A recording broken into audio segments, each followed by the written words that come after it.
Around Dodge City and in the territory on West, there's just one way to handle the killers and the spoilers, and that's with a U.S. Marshal and a smell of Gunsmoke.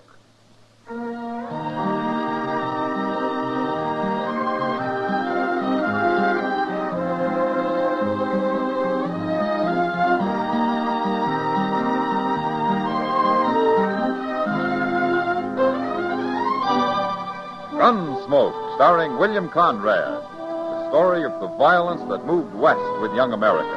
The story of a man who moved with it. Matt Dillon, United States Marshal.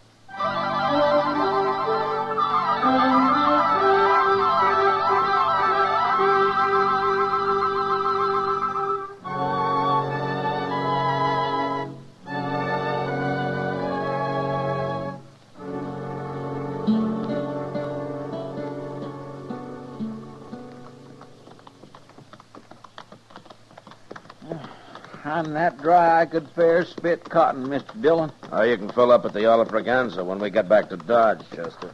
Yes, sir. But right now, I'd settle for a drink of water. You can't be that thirsty. I'm about to stampede. You think there might be a spring in that clump of elder up ahead? Yeah, there might. I swear next time I'm going to carry a water bag. And keep it wrapped in your pillow, I suppose, huh?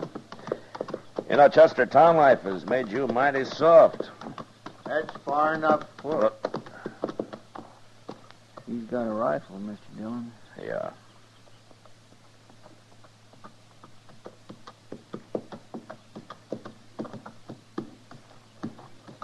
Who are you men? We're looking for water. Is there a spring in there? I said, who are you? What's your name? Matt Dillon. And I'm Chester Proudfoot. You don't worry me. And I never heard of no Dillon. Well, then you shouldn't mind if we got a little water. Okay. But you'll have to drop them gun belts first, one at a time. Sorry. You heard me. You can't shoot both of us, mister. Who is it, Harp? One of them's called Dillon. Dillon? From Dodge? You from Dodge? Yeah? That's what he says. Well, bring him in here. He'll help us. He's a U.S. Marshal. A marshal? That's right, Harp. And instead of us standing here about to shoot each other, why don't you tell me why you need help? I'm Joe Harp, Marshal. Okay, Harp. Who's your friend? Harry Speener. I never heard of him either. What's the matter? Has he been shot or something? I busted his leg. Oh. Well, there's a doctor in Dodge. I can't get him there alone. Well, we'll help you. If you'll put that rifle down. Well, okay.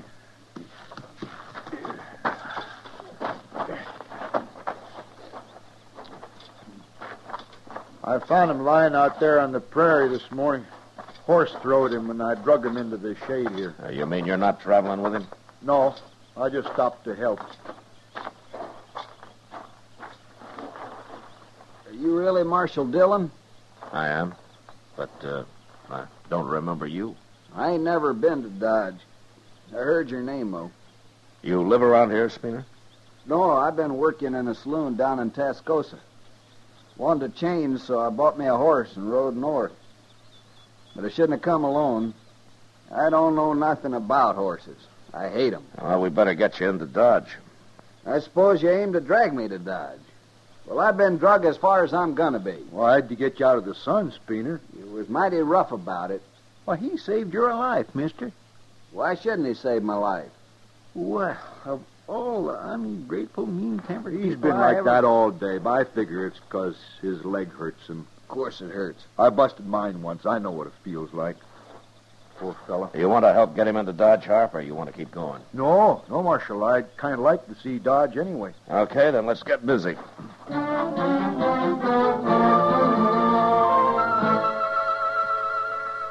Luckily, Speener had broken only one bone in his leg, and after we rigged up a splint for it, we managed to get him mounted. It was night before we reached Dodge, but by the time he got there, he was too weak to complain. Anyway, I was more interested in Joe Harp, but all I could find out was that he was a cowboy, drifting aimlessly through the country like so many of his kind. He said he had a little money from his last job, and that's why he'd been so wary of strangers. And he seemed honest enough. Now, 6 weeks later, he was still in Dodge, gambling some, and making friends with most everybody in town. Doc and I were talking about him one day in the office. You know what he did, Matt, about 3 or 4 weeks ago? What, Doc? Why, he came and offered to pay Speener's bill. He said the poor fellow wouldn't be able to work for some time. As long as he'd saved him, he felt he ought to help take care of him. Oh, did you take his money? I did not. Speener can pay me himself. And he'd better get to work soon, too, because he's already walking around without a cane. I take it you don't like Speener much, Doc. Oh, do you? Well, nobody does that I know of. I don't believe he's even thanked Joe Hart for saving his life, man. Oh, well, mister. Santa Fe just come in with the mail, Mr. Dillon. Hello, Doc. Hello, Chester. Oh, see, that brown envelope looks official. It is. You want to open it now, Mr. Dillon? Yeah, I better. It might have my paycheck in it. Here you are. Thanks.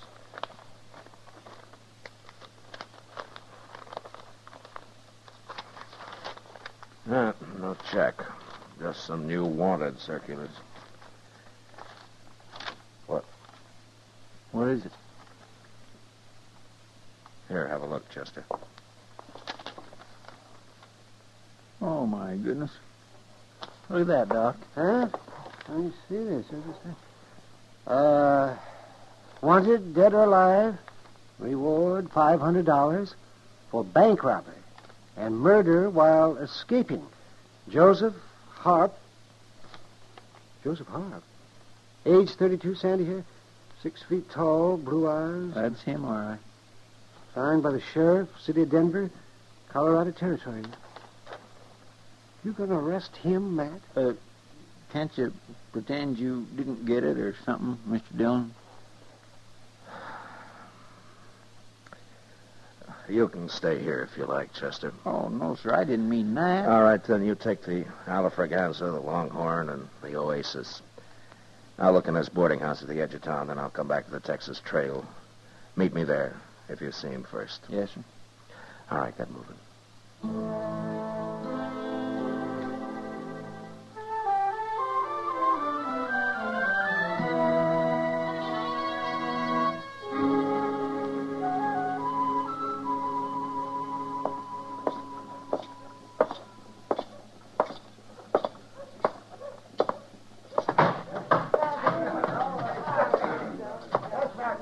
Kitty. You look like you've been eating cockleburrs, Matt. I don't see Joe Harp around anywhere, Kitty. He left. Why? Has Chester got here yet? No. Is there trouble of some kind, Matt? I'm after Harp, Kitty. How long ago did he leave? Just a little while ago. He was over there gambling, as usual, and then that Speener came running in and said something to him, and they both left. Speener. Somebody ought to take him out and bury him somewhere. Well, I couldn't find him nowheres, Mr. Dillon. Hello, Miss Kitty. Chester, what's this all about anyway? Harp's wanted for murder. For murder? Joe Harp? That's just what Speener said when I told him. He just couldn't believe it. You told Speener, Chester? Why, yes, sir. I ran into him, and I... Go get our horses, Chester. I'll pick up the rifles. And hurry. They've had time to get out of town already.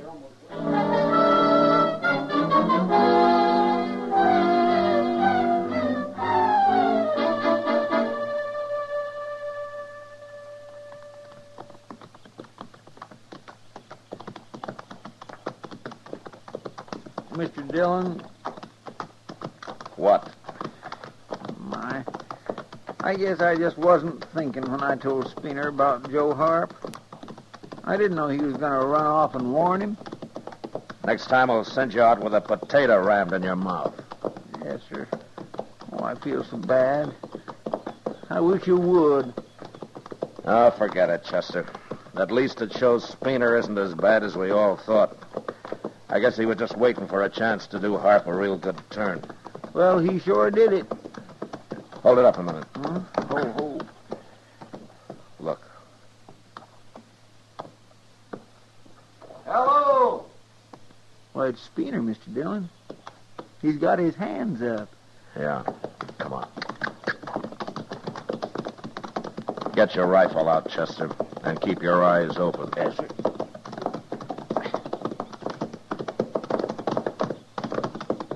Don't shoot, Marshal. I ain't done nothing. Where's Harp? He's in that drawer behind me. Any tricks and you'll die, Spooner. I ain't no outlaw. And Harp ain't gonna pull no tricks neither.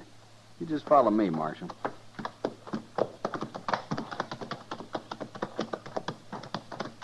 I swear I don't understand this at all, Mr. Dillon. Just follow him, Chester. Yes, sir.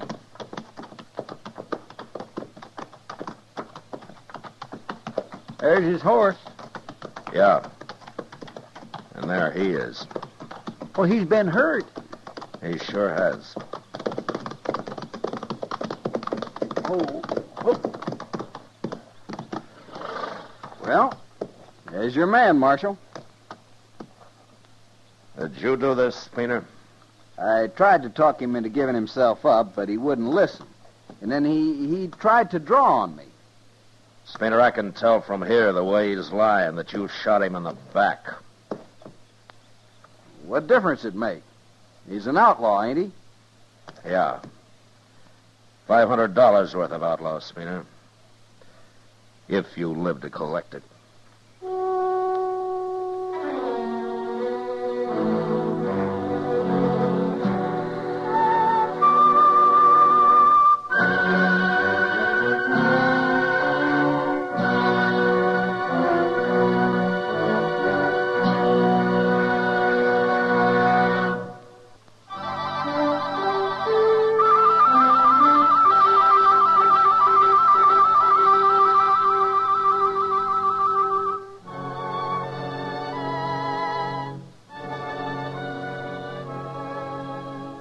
We buried Joe Harp on the prairie where he'd been killed, and then rode back to Dodge.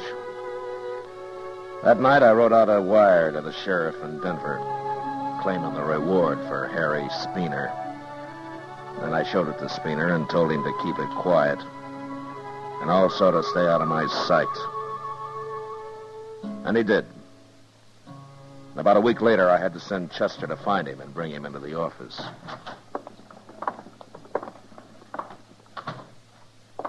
Here he is, Mr. Dillon. Come over here, Spooner. I've been waiting like you said, Marshal. I ain't talked to nobody. I had a wire from Denver this afternoon, Spooner. Everything's all right. The money will be here in another week or so. Oh. I thought it'd come now. There it is. But I thought you said it wasn't here yet. I'm paying you out of government funds. Oh. Well, that's fine. Yeah, I didn't think you'd mind very much how you got the money. Now, Marshal, I only done my Count duty. it, Spooner.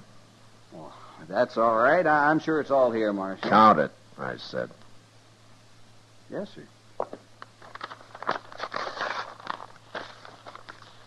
1, 2, 3, 4, 5. You satisfied? 500, that's right. Spooner, nobody knows about this yet. They think I killed Joe Harp. But before they learn who did and how it was done, I advise you to clear out of Dodge and stay out. Why? I didn't do nothing Tell wrong. me something, Spooner. Is Harp the first man you've killed? Of course he is. Well, there are men around here who've killed 10 or a dozen and think nothing of it. But I won't guarantee how they're going to take to your having killed one man. They can't do nothing about it. It was plumb legal. Yeah. Yeah, it was legal. I earned this money, and before I leave Dodge, I'm going to double it gambling. And there ain't nobody going to stop me. Okay, Spooner. I warned you. I'm going to get rich, Marshal. I'll show 'em. Real rich. Get out of here. I'm going.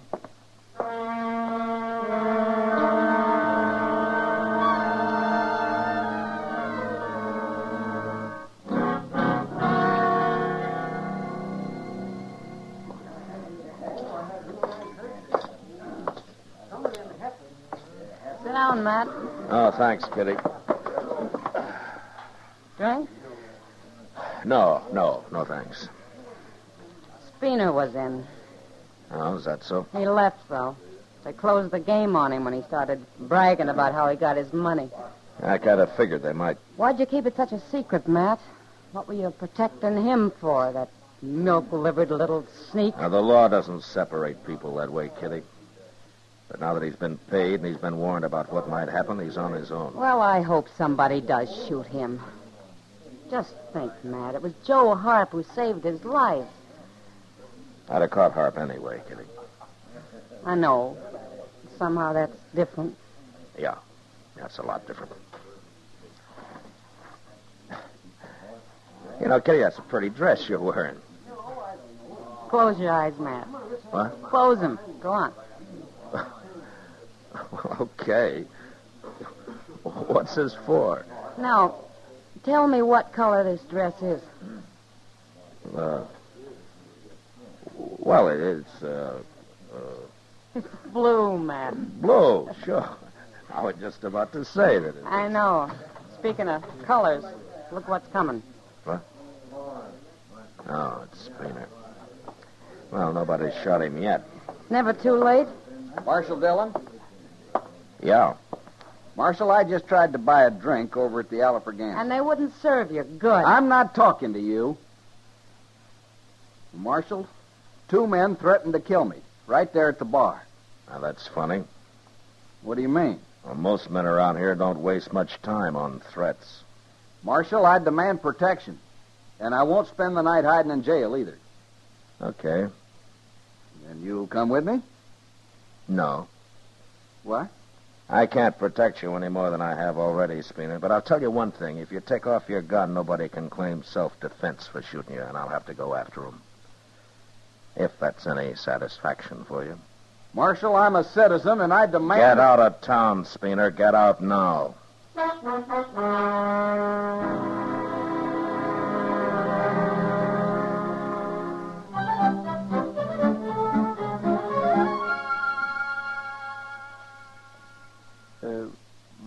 Mr. Dillon, Yeah. could you lend me $1? I went broke last night. Gambling, huh? Yes, sir. All right. Here you are, Chester. Thank you. Hey, wait a minute. You told me you swore off gambling a week ago. You even took an oath. I did. I sure did. Well, then how come you went broke gambling last night? No, sir. I said I went broke, and you said gambling, and I said yes, sir, but I didn't say I was gambling. Chester, keep the dollar. Just go spend it somewhere. Yes, sir, but you don't understand. You see, I've got it all figured out. I swore off gambling, all right, so what I do now is to hire a fella, and I give him the money, then he goes and sits in a game for me, you see. Dillon. Oh, hello, Clay. Marshal, my horse come back. What horse? The one Spooner bought off me when he left town. Well, Spooner's been gone 5 days, Clay. I know. But my horse come back, Marshal. Alone. Saddled? Yes, sir. But it ain't my saddle. It's Spooner's. That means somebody must have caught up with him, Mr. Dillon. All right, we'll start looking for him. I can tell you where to look, Marshal. What? That horse has got red mud all over his legs. There's only one place I know where he'd get into red mud around here. Now, that watering hole, Grande Springs, huh? That's right, Marshal. Say, do I get to keep the horse now? I don't know, Clay.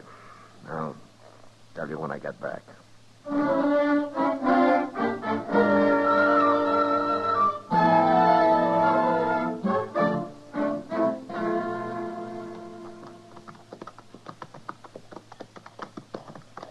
You know, I just had a thought, Mr. Dillon. What, Chester? Well, Granby Springs is only 30 miles. Spooner must have made it easy the first morning he left. So? So, if he was killed there, how come nobody ain't found him and reported it yet? I don't know, Chester. There it is, right over there. We'll soon find out. Yes.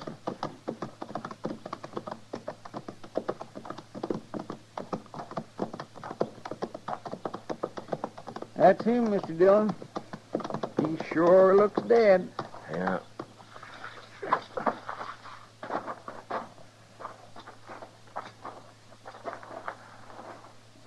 I don't don't see no bullet hole. No. Hey, he's still breathing, Chester. Go fill up your hat and throw some water on him, huh? Yes, sir. Spooner. Hey, Spooner. Spooner. Can you hear me? Oh, pour a little on his head, Chester. Maybe that'll do it. That enough? Marshal. Yeah. What happened, Spooner? Well, what's the matter? What happened? A horse kicked me in the belly.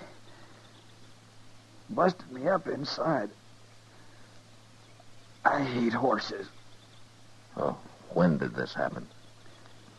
First day. I got off to get me a drink here. I hung on to the reins till yesterday. But I was too weak. Mr. Dillon? What? There's fresh tracks all around here. Not just them made by that horse of his, neither. Sure, there's fresh tracks. Why, 3 or 4 men been by here. 3 or 4 men? They just sat and looked at me, Marshal. They didn't say nothing. Just sat and looked at me, and they rode off. Every one of them. They seen who it was, Mr. Dillon. That's what. Yeah. It's too late now, Marshal. I'm gonna die. We'll try to get you back, Spooner. No. It's too...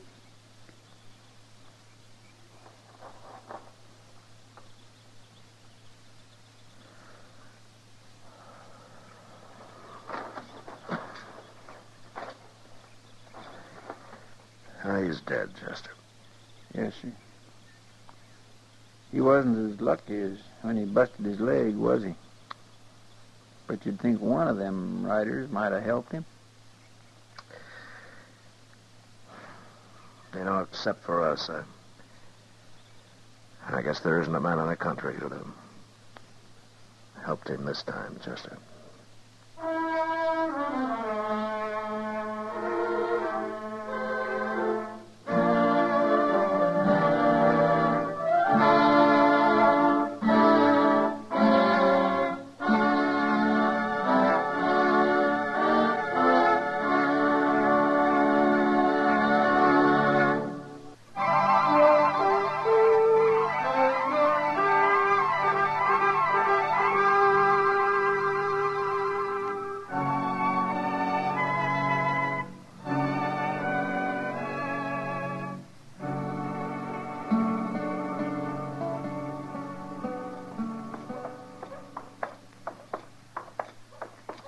Mac, you mind stopping in Jonas's store down here? Won't take long. What are you going to buy, Doc? Another diploma to hang on your wall? Oh, another diploma. Oh, man. Well, anybody can shoot bullets into people the way you do. Yeah, sure. But what takes real brains is digging them back out. Between the two of us, though, we managed to make a good living, don't we? Oh, yeah, sure. Barely. Just barely. Hello, Marshal. Mr. Jonas. All right, Jonas. What can I do for you? I'm looking for a saw. You were looking for a saw, Doc? And some nails, Mr. Jonas. Sure, Doc, sure. I have to fetch them from the storeroom out back. Oh, say, Matt, look at that. Huh? He's got a batch of new derbies in. Those are pretty fancy. Yeah. Oh, they are fancy. Here, stop there. What's that? Here, stay here, Doc. He's over there behind them barrels, Marshal. Who is? I don't know, but I'll shoot him dead if he moves. Don't kill me. I ain't armed. All right, come out of there. With your hands up.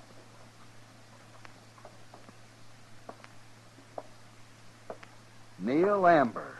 That's me. I can't believe it, Amber. I was going to pay you later. Pay me later. You're on my books now for over $300. and stealing from me on top of that. Marshal, I want this man arrested. Were you stealing, Amber? No, I never stole nothing in my life. I was going to pay him later. Then what was you doing running off with that sack of seeds? I had to have them seeds, Mr. Jonas. I got to raise something. My wife and I are about to starve out there. Out where, Amber? A little patch of land near Pawnee Wells north here, Marshal. It ain't much.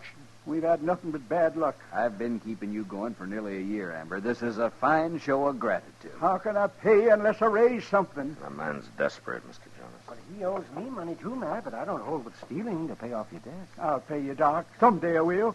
But right now, we got nothing. Now, that's good land up there, Amber. What's been your trouble? Oh, everything, Marshal. First, I raised a little corn, and then Pete Fletcher's cattle busted in and ruined it. And then Mrs. Amber's goats got swelled up and died. She had 2 of them. She always wanted goats. All her life she wanted them. And then some mean devil shot one of my horses, and I don't know what all, Marshal. We just ain't making out very good. That's still no excuse for thieving, Amber. You throw him into jail, Marshal. Amber, you take your seeds and go on home. What? Put them on my bill, Mr. Jonas. You mean you're going to turn him loose? Go on, Amber. Thank you, Marshal. I won't forget this. It's a fine thing when the law starts encouraging crime. I hold you as guilty as he is, Marshal Dillon. Come on, Doc. Let's get out of here.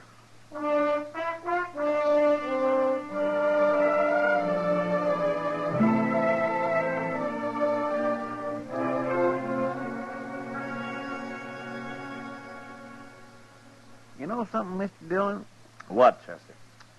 If the government would come through with a little expense money, I got an idea. Now, the government won't even supply me with ammunition, Chester. But go ahead. Well, sir, if we bought 2 or 3 buffalo hides and sewed them together, Yeah. we could make a nice rug for this office. Then it wouldn't make so much noise, people tromping around like they do. Yeah, Chester. Well, I'll have to take that up with Washington. But in the meantime, you work on some other ideas, huh? Yes, sir, I will, Mr. Dillon. And I got one that Hello, Marshal. Chester. Well, it ain't Pete Fletcher. Hello, Pete. Marshal, I heard about your refusing to arrest Neil Amber yesterday. Oh? It seems like a lot of people have. I'm a cattleman, Marshal. I got no use for sod busters, especially when they don't know when to quit like them Ambers. There's room enough out here for everybody, Pete. Not for thieves, there ain't. Well, I don't think Amber will try to steal anything again. I come to tell you you're wrong, Marshal. Why? One of my riders, Jim Baird, found a calf in Amber's shed. It had been stole, slaughtered, and half skunned. One of your calves? Wearing my brand. Baird's standing guard over right now. Look, Pete, the Ambers are nearly starving. What's one calf to you? Is there a law against cattle thieving, Marshal, or ain't there? Yeah, there is. Well, then do something about it. All right, I'll ride out and have a look. I want that woman arrested, Marshal. Woman? Well, it happened yesterday while he was in town. It had to be her. If Mrs. Amber wasn't a woman, I'd have shot her.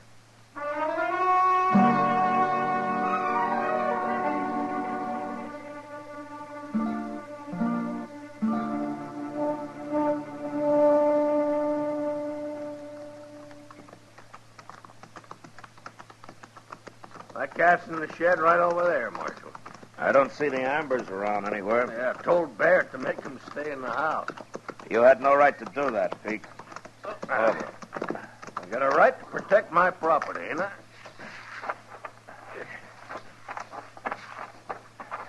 Chester, Yes, sir. go tell the Ambers to come out to the shed here, huh? All right, sir. Come on, Pete.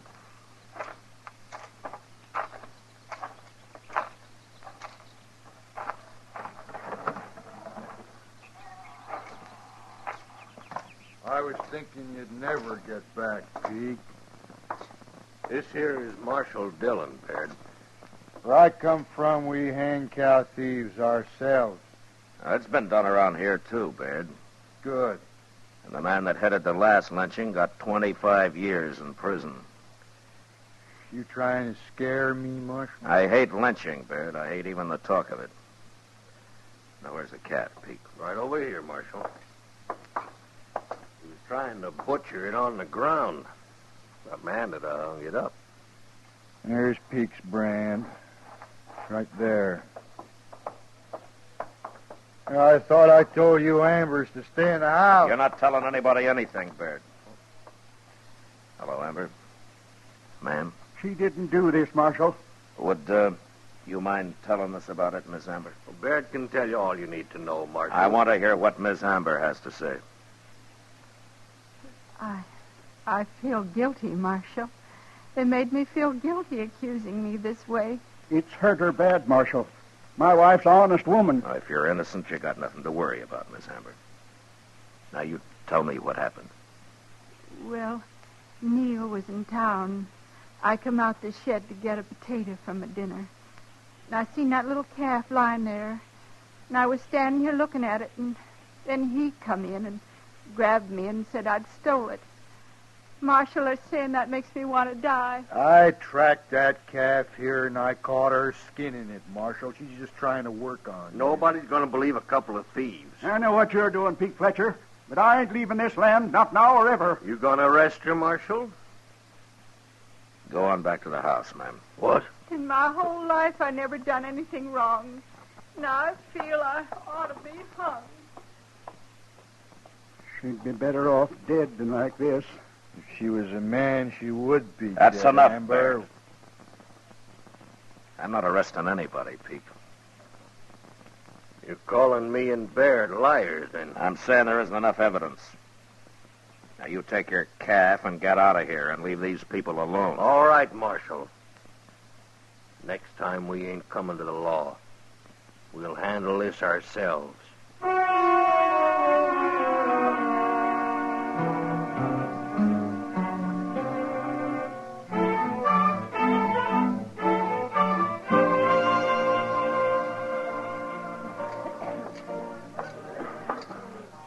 Evening, Matt. Well, hello, Kitty. Matt, I want you to meet Lucinda. Oh? She's new here. Oh, welcome to Dodge, Lucinda. Kitty's told me a lot about you, Marshal. I was hoping you'd come in tonight. Where you from? Well, I've been in Abilene the past 2 years. Well, then you must know Bill Hickok over there, huh? Sure I do. He told me to look you up when I got to Dodge. Said you'd keep me out of trouble. Well, I can't do that, but if you do get into trouble, come see me. Thanks, Marshal. Mr. Hickok said Dodge is a lot wilder than Abilene. Is that true? You'll soon be able to judge that for yourself, Lucinda. Well, I won't be here very long, Marshal. I'm working my way out to California. You got a man in California, Matt. Well, fine. I hope you make it, Lucinda. Thanks, Marshal. I'll see you later. Sure. Goodbye. She's a nice girl, Matt. Well, all girls are, Kitty. Especially me. Look, I just made $50. Hey, that's a good night's work, Kitty. If this keeps up, I'll buy me a house somewhere and retire. Oh? And do what? You're probably right, Matt. I've worked ever since I was a little girl. I'd get spooky if I didn't have anything to do. Well, anyway, I hope you're not going to put your $50 back into the game, Kitty. No, I'm through with Pharaoh. I might buy into that poker game a little later, though. Well, I'll tell you what, you can have Chester's seat in a few minutes. I'm going to put him to work. Chester was telling me about the Ambers, Matt. I feel awful sorry for that poor woman. Yeah, so do I, Kitty, but there's nothing I can do about it. You don't think she's guilty, do you? Oh, it can't be proven either way, Kitty. Not one way or another, Pete Fletcher's managed to get rid of every nuster anywhere near it. Except for the Ambers. And like he says, they're pretty stubborn. Look, Matt. What? Isn't this that fella Baird? Oh, yeah. I was kind of hoping he'd busted his neck somewhere. Evening, Marshal. Ma'am. It's Miss. Not that it matters. Okay, Miss. I come by the Amber place today, Marshal. You made a big mistake the other day. Did I? You sure did. Remember how Amber kept saying his wife would be better off dead? Well, he's sitting out there now, and he won't even look at you or talk. And the woman ain't nowhere around, Marshal. Amber's gone and killed her. That's what.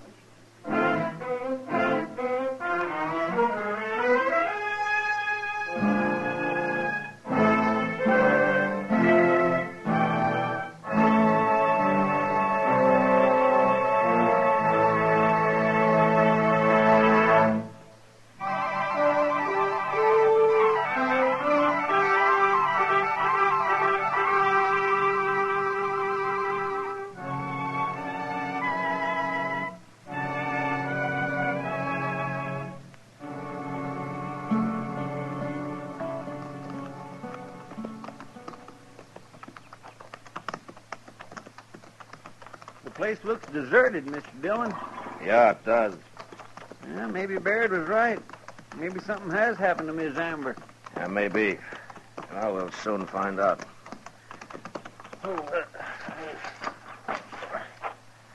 Let's try the house first, Chester. Yes, sir.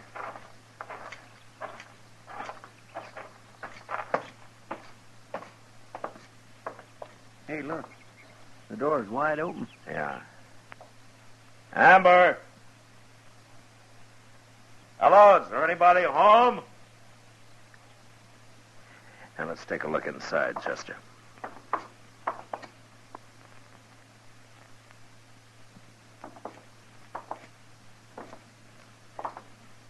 Well, there he is. Yeah.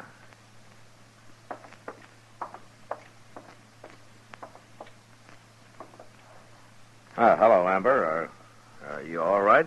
Oh, Marshal, Chester, Have you been sitting here like this long? I don't know. Where's Ms. Amber? Why, she went away. Went away? Where? Yes, she went away back east. Home. When did she go? The other day. Well, did you have an argument with her? Is that why she went away? I loved her, Marshal. She's all I had. Yeah. Chester, come outside a minute, huh? Yes, sir.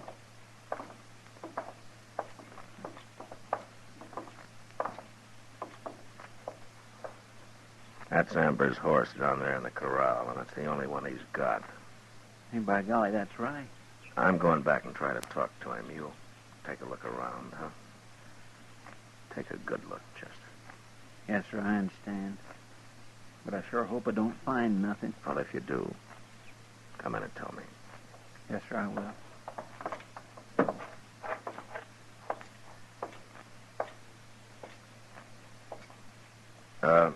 Amber, you want to tell me what happened? She's gone. Did Baird or Pete Fletcher have anything to do with it? Baird come by yesterday, but he didn't do nothing. I'm ashamed about my wife. Ashamed? Well, why? I mean, her not being here. It was too much for her. She just couldn't take it no more. But she shouldn't have gone like that. How did she go, Amber? We was married 30 years. I was real proud of her. Sure, of course you were. But tell me, when she left here, how did she go? She rode away. You mean she took your horse? Yeah. She took my horse.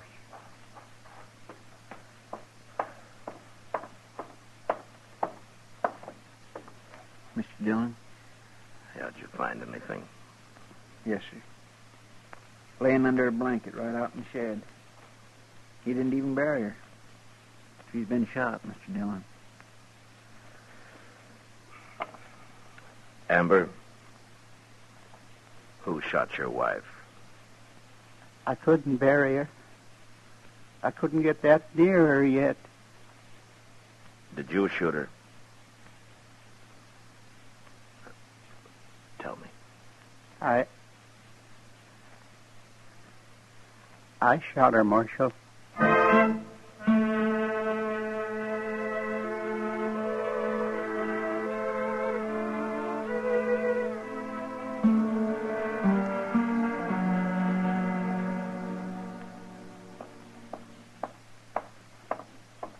Well, he still won't eat, Mr. Dillon.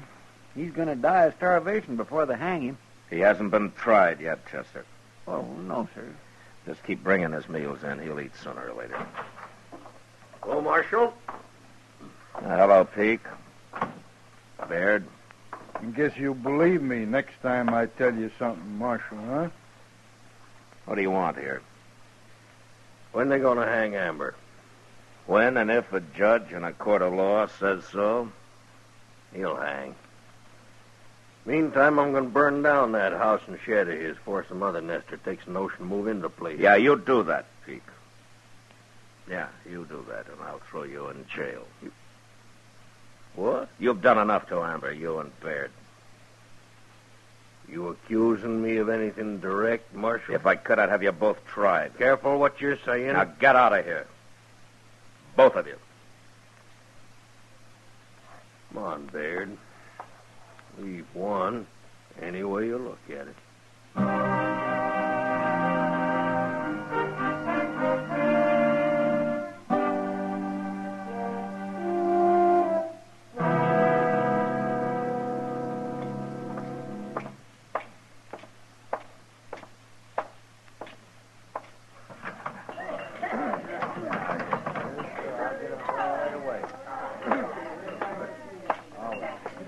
Evening, Marshal. What'll it be? A glass of beer, I guess, Sam. Sure. Say, Marshal, Yeah. that fella Baird over there's been making a lot of talk about you. Pete Fletcher, too, probably. Not like Baird. It's okay, Sam. I thought you ought to know. Thanks. I'll get you a beer, Marshal. Hey, Mr. Dillon, Oh, what's the matter, Chester? Neil Amber, he's gone. What? I unlocked his cell to bring him some supper, and I guess went off and forgot to lock it up again. Anyway, he took a rifle. Well, let's go find him. Wait, Mr. Dillon. What? Look, there he is. Over there by Baird. Yeah, come on. Baird, I'm going to kill you. Hold it, Amber!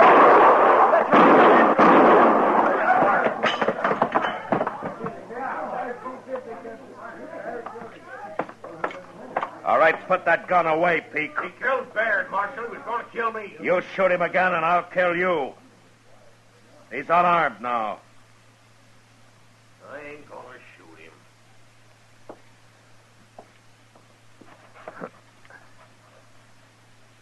Yeah, hit him right in the chest. Marshal. Chester, go get Doc, quick. Yes. Amber, Doc will be here in just a minute. He can't help me. This is going to save me from hanging, Marshal.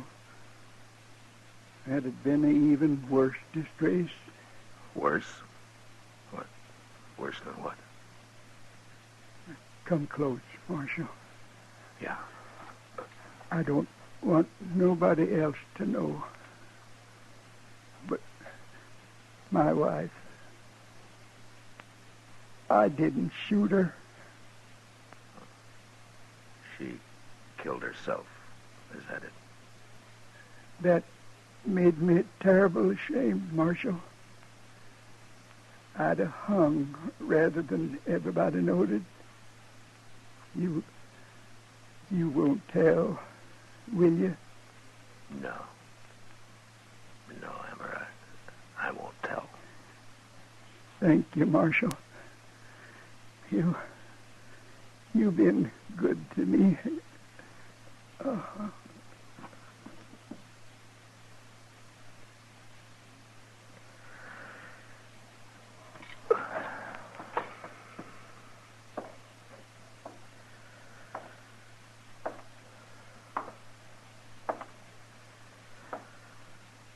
Dead, huh? Well, you ought to thank me, Marshal. Saved the law the expense of a rope.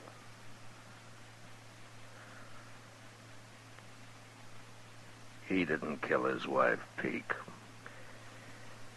What? You did. You're trying to devil him off that land. Making her look like a thief did it. You killed her. And I'd see you hung for it if I could.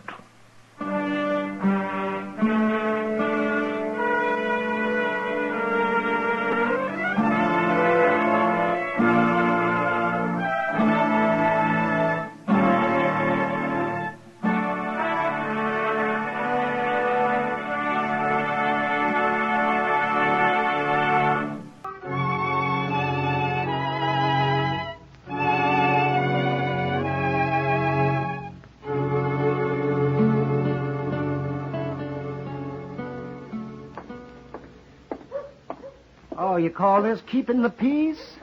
Sitting around in the sun like a farmer on Sunday?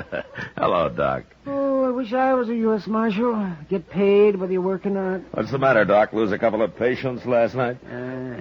I'm thinking of moving to San Francisco, Matt. What for? You got a monopoly here in Dodge. San Francisco's full of doctors. Yes, and they're probably all rich, too. No, I'm serious, Matt. Well, forget it, Doc. You're some 20 years too late for the gold rush. And anyway, we need you here. Dodge can find another doctor. I'm tired of working day and night and getting paid with promises. Well, you need some money. I'll call a town meeting and shake it out of these people, Doc. But if you try to go to San Francisco, I'll throw you in jail and you can practice from there. Oh, well, good. Then you'll have to feed me, too. Gladly, Doc, gladly. If you can stand Chester's cooking. Yeah, I take it all back, Matt. The last time I ate one of Chester's meals, I was groggy for 3 days. Chester. Hello, Doc. Mr. Dillon. Doc wants to know where you learned to cook, Chester. Why, my Uncle Arthur taught me, Doc. I batched with him for a time when I was a boy. Poor old fella. He died soon after that. I bet he did. That stage is kind of late today, ain't it? Well, the way Hank's driving it shouldn't be, but I haven't got time to loaf around greeting stagecoaches. I'll see you men later. Okay, so long, Doc. He's a motioning at us, Mr. Dillon. Yeah, there's something wrong, Chester. Wait there, Marshal. I'll get right down. We run into a fight, Marshal. Anybody hurt, Hank? I killed a man I had riding shotgun. Huh? He fell off, and I had to leave him there. Well, I'll send somebody out for him. Where'd it happen? Right where the trail crosses the South Fork of the Pawnee. There was 3 of them bandits, Marshal. But by heaven, we put slugs into 2 of them. You mean you killed 2 of them? No, they rode off, but I could see 2 of them was all hunkered up over their saddles like they was hurting pretty bad. Did you recognize any of them? Well, I'd hate to be wrong and get a man into trouble, Marshal, but I'd swear one of them was that young Howard Brandt. You know the fellow that moved out here with his wife a while back? Yeah, I met him. They got a place up near Turkey Creek, Mr. Dillon, but I ain't never seen it. Now, let's ride up and see how they're making out, Chester. All right, sir. I'll go get our horses.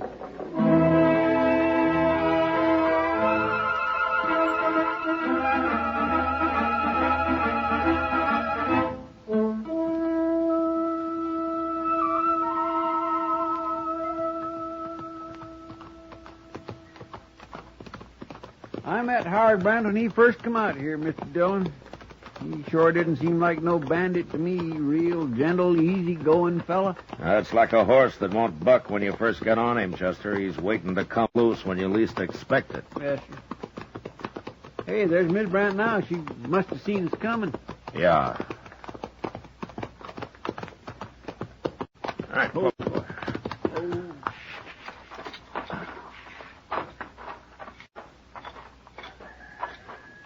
Hello, Miss Brandt. Howard ain't here. It's important, ma'am. We'll just wait on the porch here. We won't bother you. It's no use, Marshal. Howard won't be back till tomorrow. Look down there, Chester, on the steps. Hey, that's blood, Mr. Dillon. Miss Brandt. That's chicken blood. I just killed one. I'm sorry, Miss Brandt, but I'm going to have to talk to Howard. Is he bad hurt? He's dying, Marshal. Leave him alone. You want to show me where he is? Marshal, leave him die in peace. He ain't got long. You'll kill him asking him questions. I don't figure he'll live through the night as it is. Howard and his friends held up the stage, Miss Brandt, and they killed a man. Wait, Marshal. Huh? I'll tell you.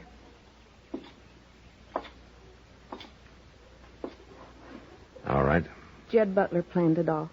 I never heard of no Jed Butler, Mr. Dillon. Does this Butler live around here, Miss Brandt? Howard knew him in Oklahoma Territory, Marshal. He and a man named Blake come by here one night a few weeks back. They didn't come into the house, so I can't tell you what they look like. But they talked Howard into holding up the stage. Is that it? I didn't know nothing about it, Marshal, till today. I was inside redding up the house, and I heard a shout. And I come out, and I found Howard laying in the dirt. They just dumped him there and rode off. You think they forced Howard to go along? No. He probably wanted to go. He disappointed me, Marshal. I thought Howard was an honest man. Maybe it's as well he's dying. I'm going into him now, Marshal. You, want me to send Doc out? No. It wouldn't do no good. Well, if there's anything I can do for you, Miss Brent, you let me know. Thanks, Marshal. But I reckon it's too late now.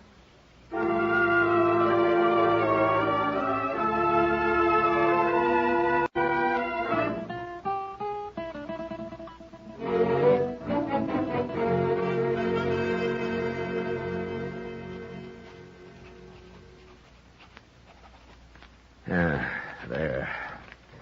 Chester, take this down to Mr. Hightower and have him print up some wanted notices from it, huh? Yes, sir. Yeah, I guess that's about all I can do about Jed Butler and his friend right now. Oh, somebody will spot him and come tell you sooner or later. And I hope so. It's already been 2 days. Matt? Hello, Chester. Oh, hello, Miss Kitty. Oh, what's the trouble, Kitty? I just went up to Doc's office to get some stuff for my throat. He isn't there. Well, should he be? Was he expecting He you? wasn't there this morning either. When'd you see him last, Matt? Why, come to think of it, not since the day of the stage holdup.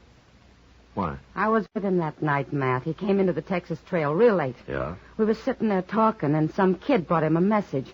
Doc didn't say it was from, but he left. And as far as I can find out, nobody's seen him since.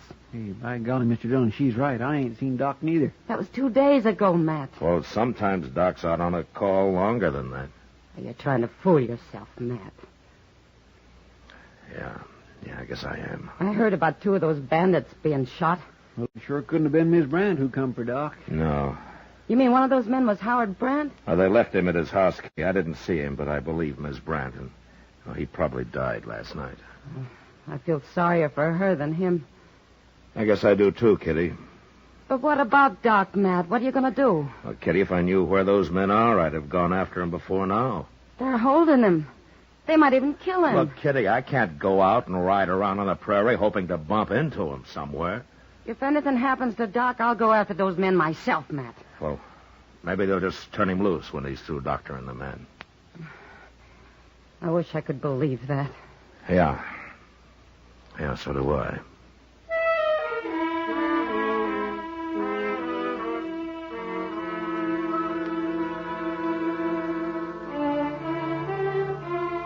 We waited. The rest of that day and through the night, but nothing happened.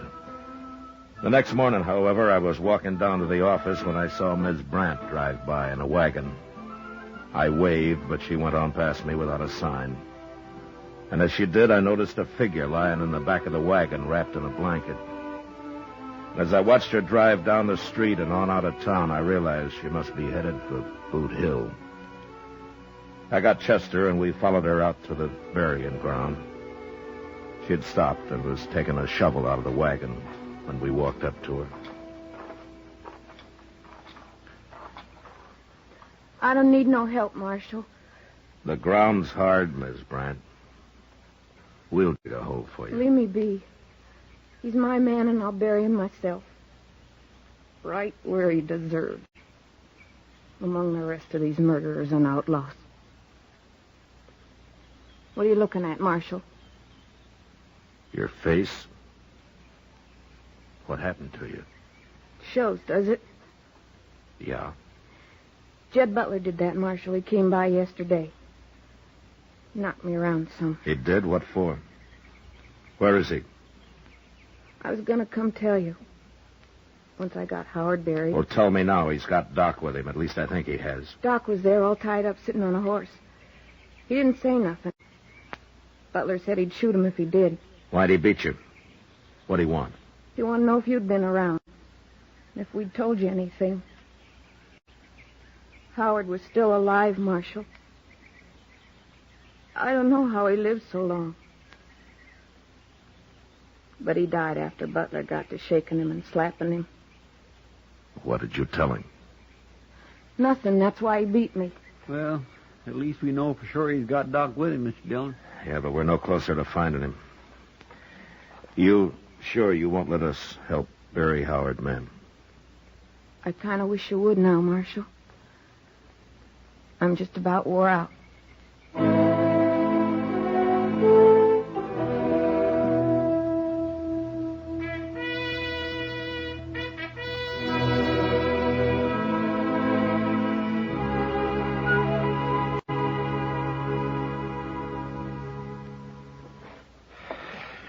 Mr. Dillon, I just can't stand this waiting around doing nothing much longer. Couldn't you organize a posse or something? Butler'd get scared if he got wind of a posse, Chester. You mean he'd shoot Doc and try to get away? Yeah, he might. It's a safer bet just to wait it up. Well, Tobile, but come on in. How are you, Tobile? Tobile always good, Chester. Where you been the last month, anyway? Out scalping white men? Tobile no scalp white man long time. Maybe too long. Well, for a tame Indian, you sure got a wild look in your eye. What you doing here? Tobile hunt antelope on prairie. Huh? Way off see two white men. One ride very funny. Tobile go very close. They no see, but Tobile see. What did you see, Tobile? White medicine man. What, Doc? Good man. Take bullet out of Tobile long time ago. No like him all tied in rope. Come quick, tell Marshal. Do you know where they are? Can you track them? White man easy to track, like buffalo herd. Always big fool. When was this, Tobile? Yesterday. Long ride from here. All right. Chester, go get our horses and find a fresh one for Tobile. Maybe we won't be too late.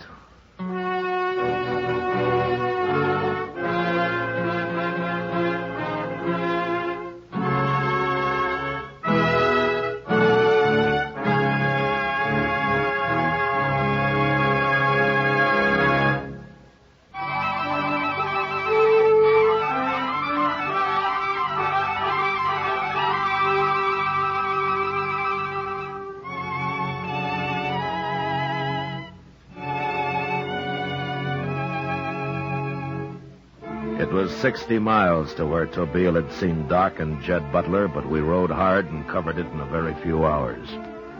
From there on, however, with Tobile tracking, we had to slow down. And it was growing dusk when the trail finally led to the edge of a small bluff, and then turned and dropped down around the side of it. We dismounted and followed it the rest of the way on foot to where we could see a small cabin hidden in a clump of box elder at the base of the cliff. And there we waited for the dark. When it came, we sneaked up to the cabin and stood close to the wall, listening. How's he now, Doc? I've told you before, Butler, the man's dying. Listen, you, he's the only man I ever called friend. He'd better not die. I'm a doctor, Butler. I'd do anything in my power to save a life, even that of a murderer. You go on talking like that, I'll blow you open with this shotgun, Doc. Shotgun. Why don't you carry a pistol, like ordinary men? Or are you too much of a coward? Doc, you're either a fool or you're plumb crazy. Oh, why? Because I'm not afraid to die? Well, you're going to die, just as soon as he does. I ain't going to leave you around to spread no tales. I'm going to kill you and get out of here. And it won't be very long, Butler. Blake'll go almost any minute. Maybe I ought to shoot you now. Just leave him here. Well, I thought you said that he was your friend. He is. But I'm getting a spooky feeling. Chester, Tobile, Any more let's get talk back. out of you, Doc, and I won't wait. You're going to kill him, Mr. Dillon. Do something. You better bust in there before it's too late. No. He killed Doc, sure we do that. Yeah, Tobile's right, Chester. But we got to do something. Doc said himself that wounded man's going to die any minute. Well, I'm thinking, Chester. If plenty time, could wait and shoot when come out in morning. Yeah, but we got no time. There might be a chink somewhere in that cabin that I could poke a gun through. Man say him very spooky now. One little noise, shoot Doc fast. Yeah, I know. I wouldn't dare take the chance. Tobile know many trick, all kind. But here, nothing. If Butler used a pistol, Doc might have a bare chance, but that cussed shotgun... Wait a minute. What, Mr. Dillon? That shotgun. It's not a 6-shooter, and it's not a repeating rifle. What do you mean? He can shoot it once, and then he's got to reload. Once is all it takes. To kill one man it is, Chester. What are you doing, Mr. Dillon? Here, take my gun belt, Chester. What? Here, take it. Yes, sir, but what for? I'm going in there. Unarmed. What? Now, when I get inside, you and Tobile sneak up close. And you'll be ready to come through that door when you hear his shotgun go off. Mr. Dillon, you can't do that. Yes, I can. He'll kill you, sure. Maybe. But if you two don't get in there fast, if he does shoot, he'll club Doc to death. All right, now quiet.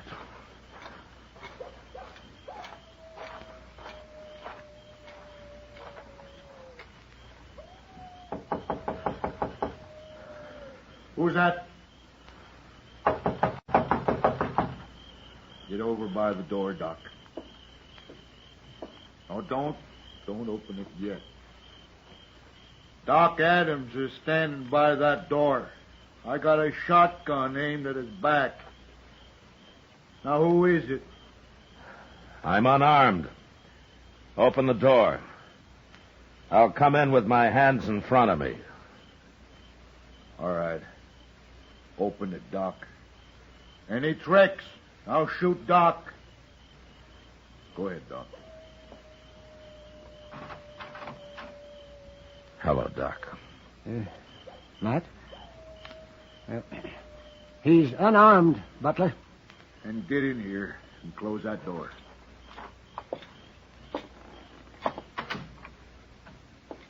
Who are you? Matt Dillon. Dillon? Marshal? That's right. You got some men outside, huh? Well, it won't do no good, Marshal. I'll shoot you before they can get anywhere near me. I got 2 men out there, Butler. And the second they hear a shot, they'll be in here. That'll be too late, won't it, Marshal? Well, it depends on how you look at it, Butler. Won't be too late to take you. That shotgun only shoots once. Take me? You'll be dead. Yeah?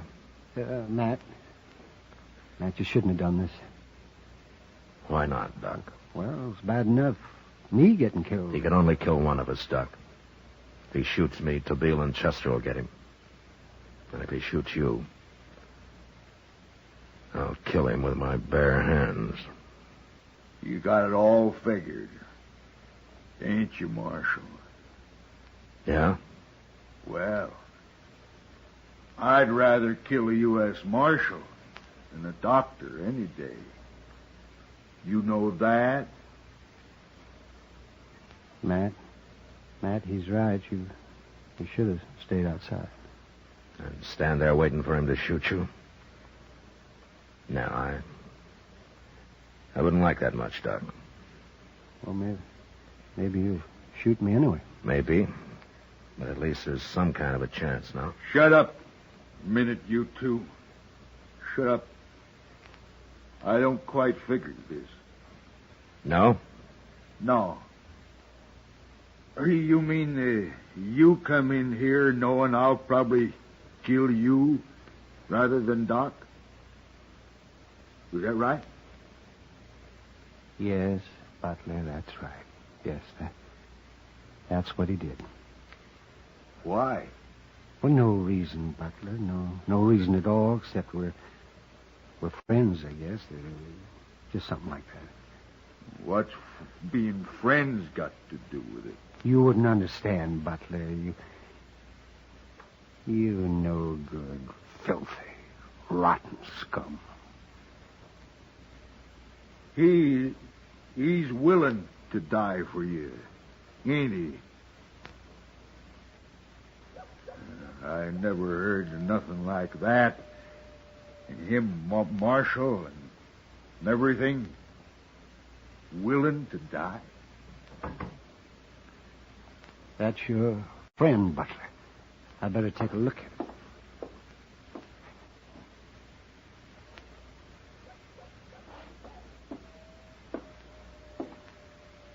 He's dead now. Well, make up your mind, Butler. I just don't understand a man like that. Greater love hath no man than this, that a man lay down his life for his friends. What's that? You ain't saying that. That come from something. Scripture, huh? Is that what it is? Blake's the only friend I ever had. Oh, and a while ago you were willing to leave him here to die. Alone. You don't know anything about friendship, Butler. No, I guess I don't. Anyways, if I was in a spot like you, there ain't nobody in the world would have walked in here to do for me what the marshal's willing to do for you. Oh, and I feel sorry for you, Butler. Real sorry. If it'll still give you pleasure to shoot, well, go ahead. No. I'd just get killed anyway.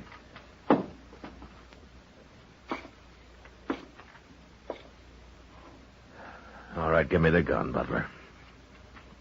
Sure. I never knowed people like you in the dock before, Marshal. You sure you ain't crazy or something? Maybe. Maybe we are a little, Butler. Who knows?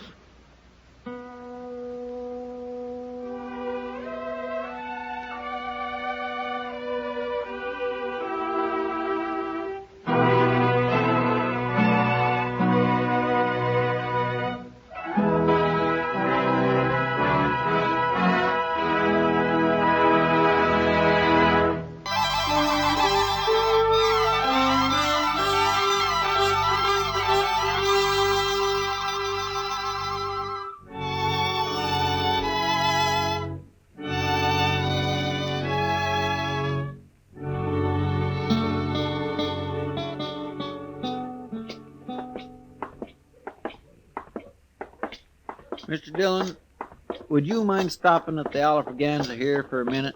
Pretty early in the day, isn't it, Chester? Oh, I don't want a drink. No? No, the barkeep's holding some money for me. I won a little last night, and I didn't want to put it back into the game. Ah, but you want to get it now so you can put it back tonight. Is that it? Yes, sir, I'm afraid 'tis. Okay.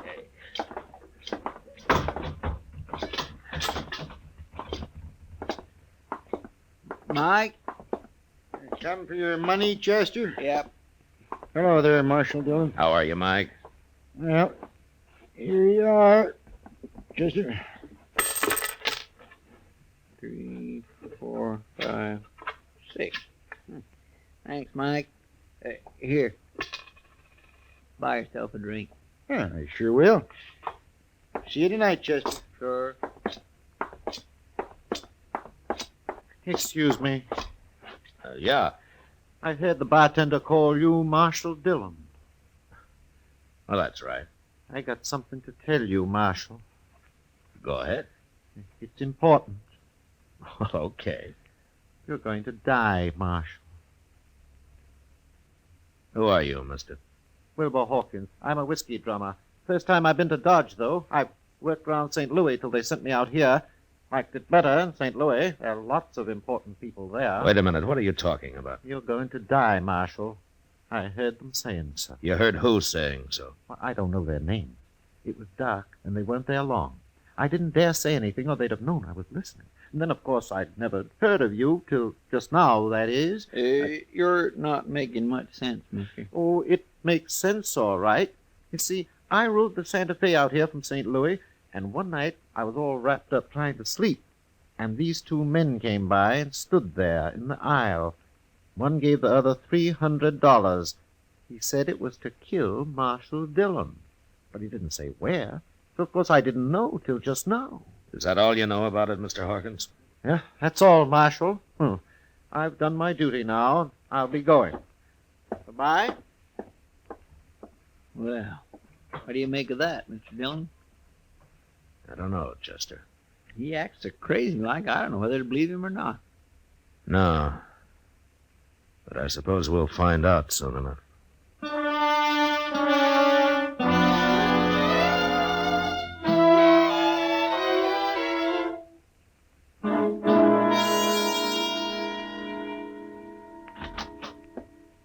prisoner's sound asleep already, and it's only just got dark out, Mr. Dillon. Well, he's got nothing else to do till Tom Smith gets here. Is that who you're holding him for? Well, I thought I told you, Chester. Yeah, but Tom Smith's sheriff of Tascosa, ain't he? Sure. Why? I thought this fellow was wanted in Abilene. No, they never heard of him in Abilene. That's why I wired Tom. I'm going out back for a minute, Chester. I think I left my new bridle on the hitching rail out there. Yes, sir. Well, I better get this place swept up a little, Mr. Dillon. That's a good idea.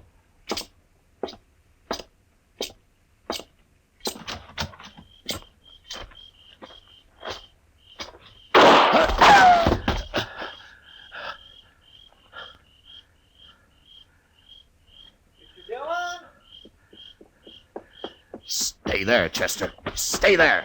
Mr. Dillon, you've been shot. Well, I was trying to play possum, Chester. I wanted to get him to come up where I could see him. Oh. But he's gone now. You scared him away.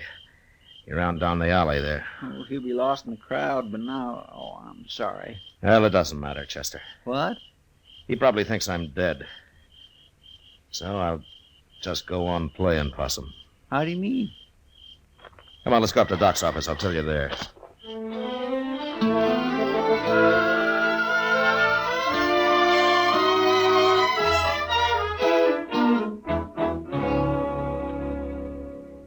What'd you say that whiskey drummer's name is, Matt? Wilbur Hawkins, Doc, but you never heard of him. This is his first time in Dodge. Well, you think you'd have sense enough to have followed those two men to find out who they were? Yeah, he was probably scared to death, Doc. Yeah, and anyway, he kind of acts like he got hit by lightning somewhere. Even when he's standing still, he gives you the feeling that he's sort of walking sideways like a crab, if you know what I mean. No, I don't, but I'd sure think twice before asking you to explain, Chester. Well, what is it you have in mind to do now, Matt? Nothing, Doc. Nothing? No, Chester's going to do the work for a while. I'm just going to sit up here in your office and wait. Wait? Well, wait for what? Well, when Chester spreads the word around that I'm dead, whoever wants me that way is going to make his play. He'll come right out into the open and do whatever he's got planned. And then I'm going to give him a little surprise. Oh, Mr. Dillon, that's a wonderful idea. Now, why didn't I think of that? You better get going, Chester. I'm kind of anxious to meet this man. Him and his gunman. Yes, sir. But only one thing.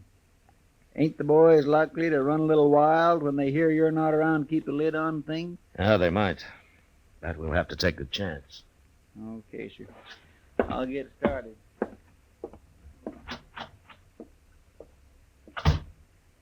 Well, I kind of think Chester's right, Matt. There's a lot of men in Dodge who are just waiting for an excuse like this. If it gets too bad, I'll just have to come to life again. Tell me something, Doc. What are you going to do to entertain me while I'm waiting up here, huh?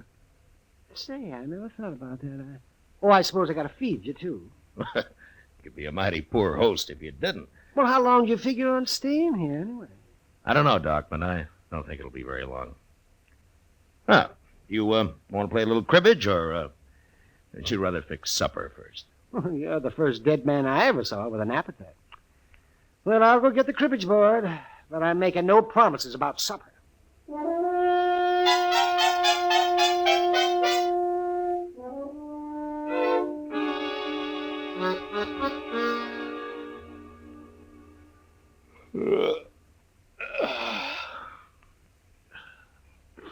Doc, what time's it getting to be? Let me see. It's nearly midnight, man. Yeah. How long are you going to wait up? Well, till something happens, I guess. Chester will let me know. Town seems quiet enough so far. Maybe nothing's going to happen. They didn't try to kill me just for the fun of it, Doc. No, I guess not, man.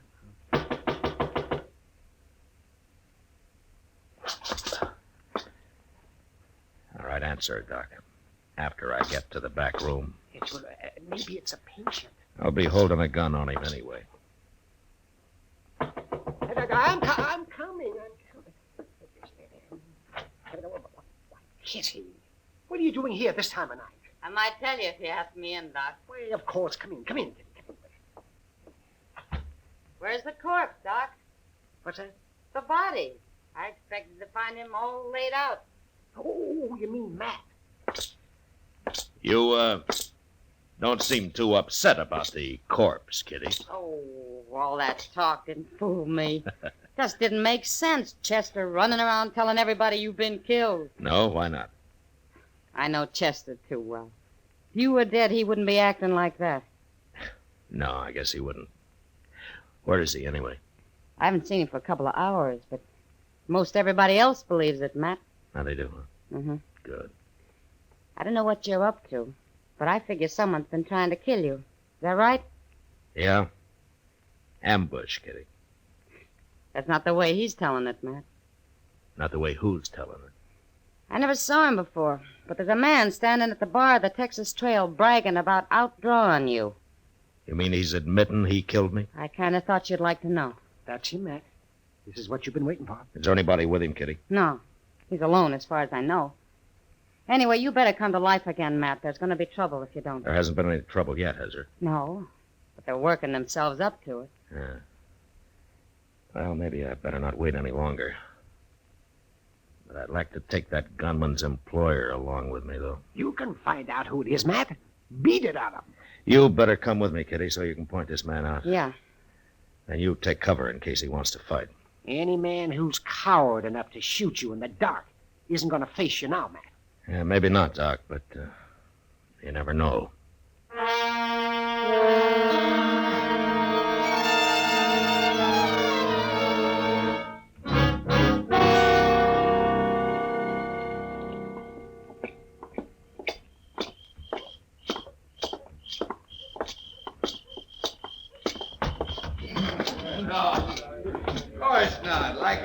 There he is, Matt.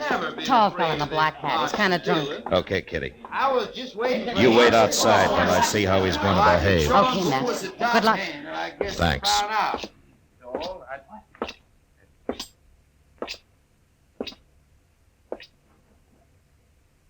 I'm Marshal Dillon, mister. Oh. Who are you? I'm Tom Rogers. I thought you was dead, Marshal. I changed my mind. What do you want? You've been bragging about shooting me. Just talk, Marshal. I didn't mean nothing by it. I was just talking. Mm-hmm. Kind of dangerous talk, don't you think? Everybody said you was dead. Well, I was waiting for you to come out of your hole, Rogers. You know, I don't like getting ambushed. Marshal, I never even seen you before. I didn't ambush you. All right, turn and face the bar while I take your gun. Go on. I ain't gonna try nothing. You got the wrong man, Marshal. Okay, you can turn around. You can't arrest a man just for talking. The jail's right across the street, Rogers. You lead the way. Well, it was just talk, I tell you. You can't prove nothing. Get going. Well, I swear I didn't try to kill you, Marshal. Straight ahead, Rogers. When we get there, you're going to do some more talking. I want to know who hired you. Nobody hired me. I ain't even got a job. Hey, Mr. Dillon, I want to tell... Mr. Dillon, what are you doing out here? Who's this fella? His name's Rogers, Chester. He's been bragging about shooting me. I was just having a little fun. I ain't no gunman. It doesn't take much of a gunman to try to ambush a man. But I didn't do it, Marshal. I heard him talking about it, and I don't know why I started saying I'd done Mr. it. Dillon? Yeah, what, Chester? Mr. Dillon, I was on my way up to docks. I was coming to tell you something. Well? I've been over to Alafraganza. I declare I just don't understand it. Well, say it, Chester. Yes, sir. Well, there's a fellow over there, and he's been bragging about shooting you, too. What? Yes, sir, that's right. He's saying he outdrawed you and killed you. Of course, he's a little drunk. Yeah, of course he is. So it was Rogers here till I scared him sober. Sure, I've been drinking, Marshal. I wouldn't have talked like that if I'd been plumb sober. Here's your gun, Rogers. You turning me loose? It's like you say, Rogers. You're just a big talker. What about the fellow over at the Alafraganza? I don't even want to see him, Chester. He'll shut up fast enough when he hears I'm still around. And you go on back to the bar, Rogers, unless the men laugh you out of town. Yes, sir. I'm sure sorry I done it, Marshal. All right, get going. Sure, I'm going. I don't know what's the matter with me, Chester, not figuring this. I might have known there'd be at least a couple of drunks wanting the reputation for having killed me. Yes, sir. Doggone it. Now we're right back where we started from. Yeah. Hey, maybe that whiskey drummer was lying, too. No, you're forgetting I got shot at, Chester. And there's a man somewhere in Dodge still waiting to kill me.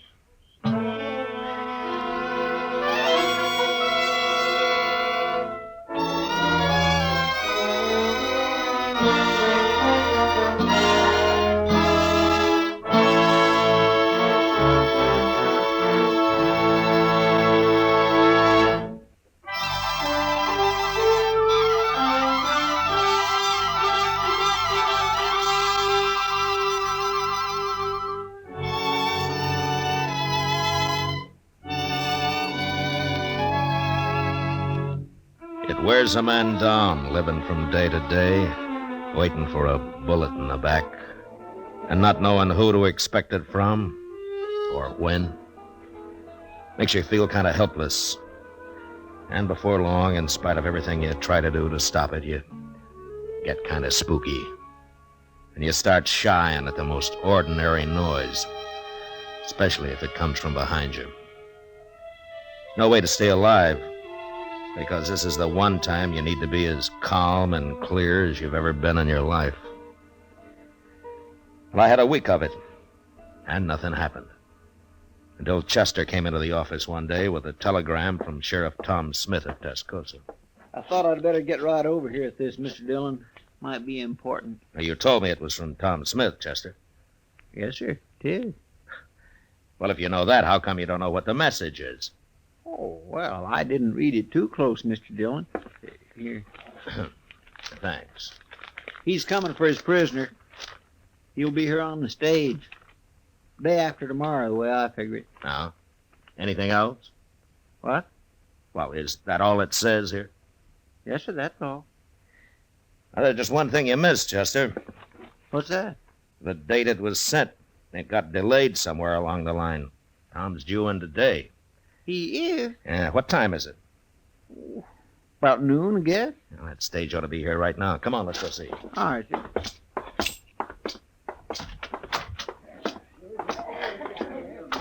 Well, there it is, Mr. Dillon. Must pulled in just a minute ago. I don't see no passengers, though. Well, that may be because they haven't got out yet, Chester. Here they come. Ain't that Tom Smith?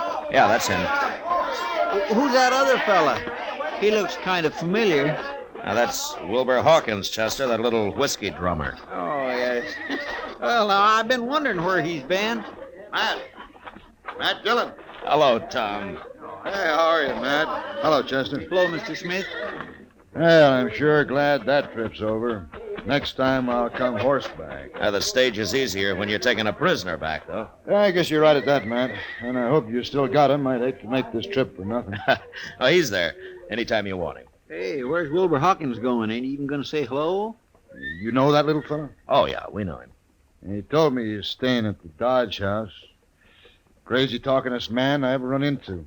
I told him, Hawkins, if you tried thinking it a little first, you might make a whole lot more sense a whole lot faster. Well, he means well, Tom. Maybe. But he tells some mighty strange stories. Oh, what do you mean? Well, of course, it could be true, but he told me he heard a couple of men in a bar talking about me. He didn't know who they meant till I introduced myself on the stage, and he recognized my name. Well, what are you looking like that for, man? No. Go ahead, Tom. What did Hawkins hear? Well, he said this one fellow was going to give the other fellow $300 to shoot me. Ain't that the darndest thing? Yeah, that sure is. I don't know, Matt. There's a lot of men that'd like to kill me, but I don't believe they'd be standing around talking about it that way. I kind of think he made it all up. No, he didn't make it up, Tom. Not quite. Huh? You know something about this?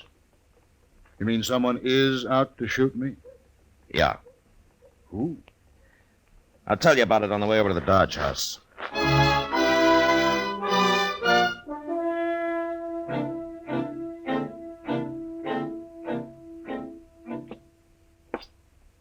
You wait here, Chester, just in case he gets past us. All right, sir. He ain't gonna get past us. What I can't figure, Matt, why Hawkins would want to kill you and me. Now, that doesn't make much sense, Tom. Now, here it is.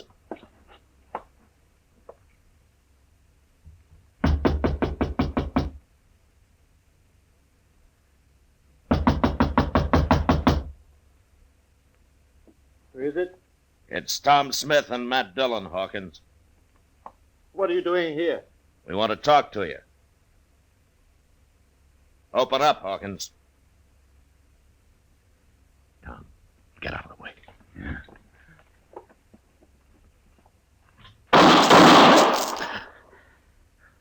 How'd you know he was going to shoot Matt? Well, I just sensed it, I guess. Look, I can kick that door open with one foot. Then you cover me. All right, you ready? I'm ready. Okay. I'll kill you! You kill him, Matt? Well, I tried not to.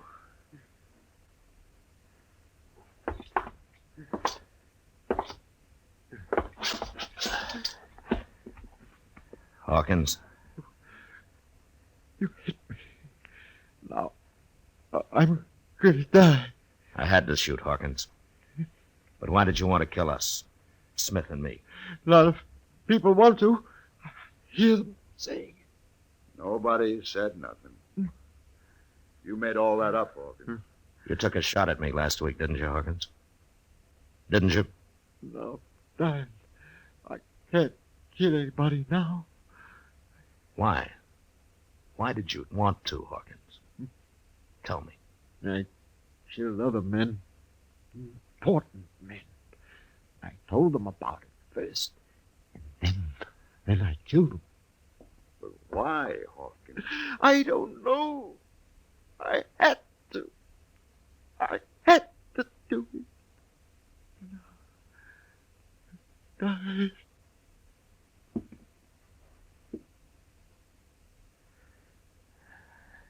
He's dead, Tom. Matt, what the devil was he talking about? I don't know. But it doesn't matter much. I don't understand it. I never saw him before yesterday. Now, Hawkins was a murderer, Tom.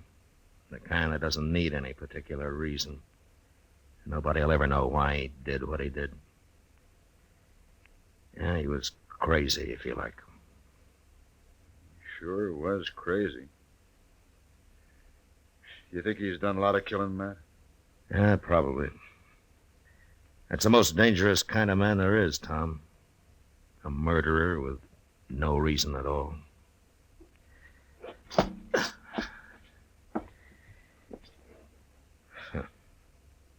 Innocent-looking little whiskey drummer.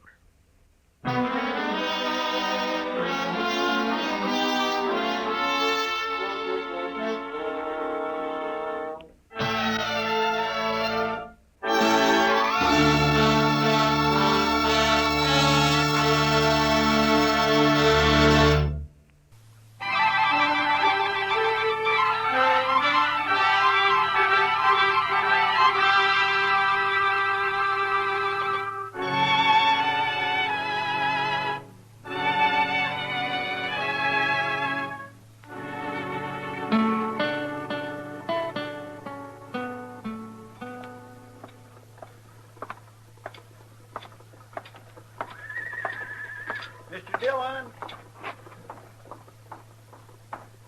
Yeah, what is it, Chester? Doc wants you upstairs. Well, I promised Mr. Green I'd be at the Dodge House in a few minutes, Chester. Tell Doc I'll drop along later, huh? Young Lee Prentice is up there. He got shot last night. What? Shot? Yes, sir. Happened out at his ranch. Doc thinks you ought to talk to him. All right, let's go. I wouldn't have thought Lee Prentice had an enemy in the world. No, sir. He's about the nicest young fellow that's settled around here in a long time. Who brought him into town, Chester? Nobody didn't. He rode in alone. Ah. Doc don't know how he managed it. Oh, hello, Matt. Doc? Well, I hear you took a bullet, Lee. It's not bad, Marshal. Doc's got me all fixed up now. Oh, yeah, sure. But you're going to stay right here with me and take it easy for a few days, Lee. I'd be putting you out, Doc.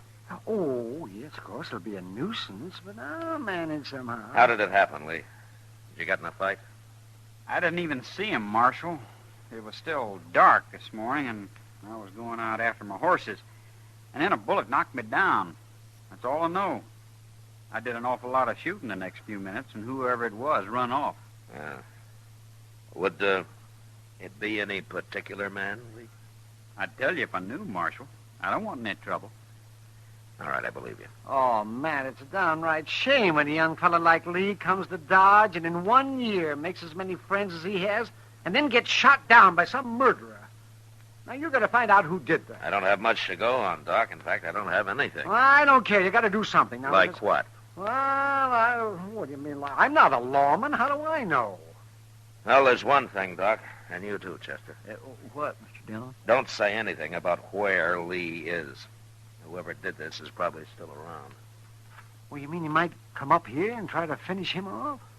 He might. Chester, you go fetch me one of those shotguns you keep downstairs. Sure, Doc. Okay, Doc, but don't get trigger happy, huh? I know what I'm doing.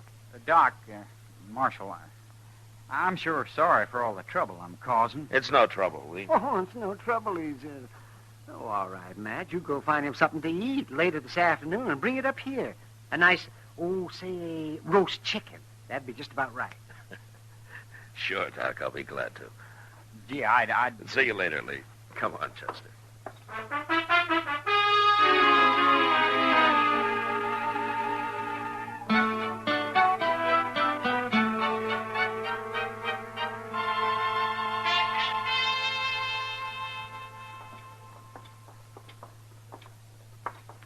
I'm glad I ran into you, Matt. It was a good supper. It was all my pleasure, Kitty. Matt, Yeah, what? have you got time to sit here and watch the crowd for a while? I don't have to be back at work just yet. Sure, Kitty. Hey, you sit there. Oh, looks like Dodge is in for another big night tonight. Yeah, I suppose. Just think. There's hardly one of these cowboys that won't be broke before morning. Well, they figure it's worth it. 3 months pay in one night? They're crazy, all of them. Well, what would you have them do with their money, Kitty? Well, I don't know. Most anything's better than throwing it away. Well, most of these men have waited a long time for a night or two in Dodge. They don't care what it costs.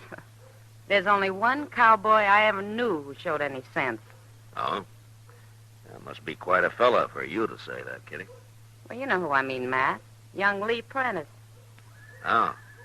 Oh, sure. Remember last year how he drifted into town and made a killing at Faro and then swore off gambling? Yeah, he stayed with it, too.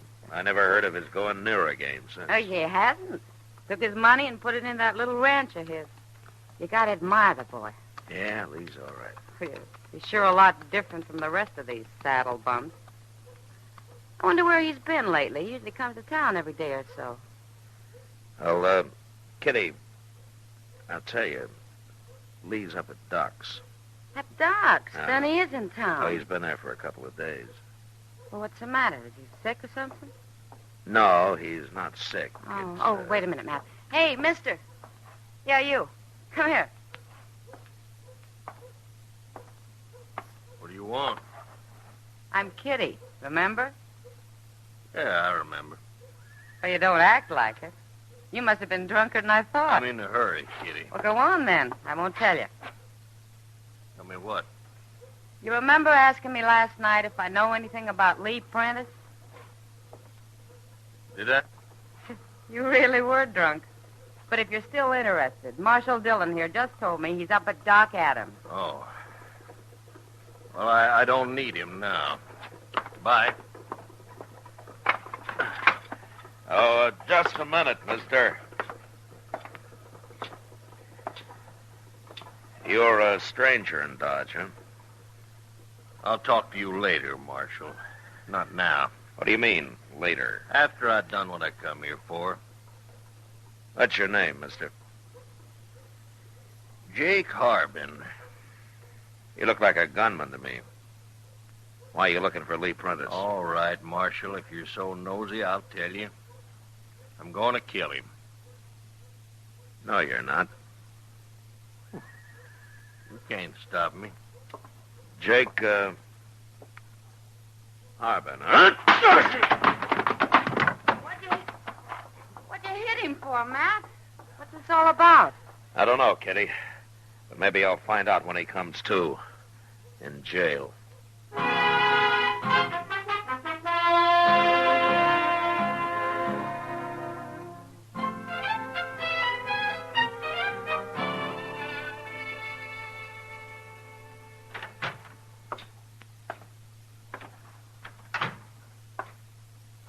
Well, you're here early this morning, Mr. Dillon. Go bring Jake Harbin in here, Chester, will you? I want to talk to him. Yes, sir. He's been saying he wants to talk to you, too. You wouldn't tell me nothing. Don't stick my nose into something that don't concern me, is all you say. No matter what I ask. Marshal's here, Harbin. Well, it's about time.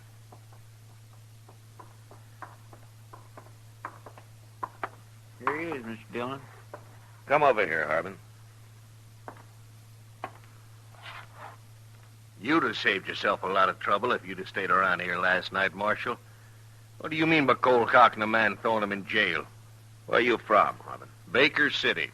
Down on the Canadian River? Yeah. Anybody goes to jail in Baker City, they search him first. What do you mean? You'd have searched me last night, you'd have found this. What is it? Read it. And afterwards, you can apologize to me. What is it, Mr. Dillon? It's a warrant, Chester. And that also says I'm a legal deputy. You can telegraph Ben Goddard for proof if you want. Who's Ben Goddard?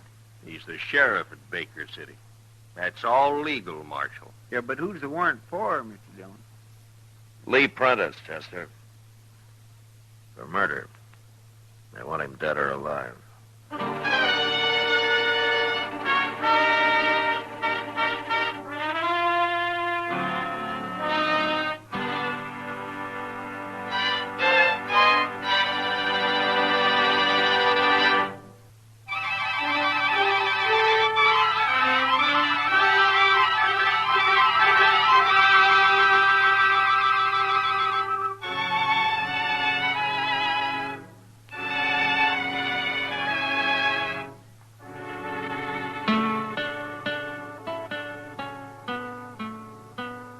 Chester. Yes, sir. Go down and send a telegram to the sheriff of Baker City. Now, what'd you say his name is, Harbin? Ben Goddard. All right. Ask Ben Goddard to verify this warrant for Lee Prentice. And also ask him if Jake Harbin here is a legal deputy. You'll find out, Marshal. I expect we will, Harbin. Get going, Chester. Yes, sir. I'll hurry.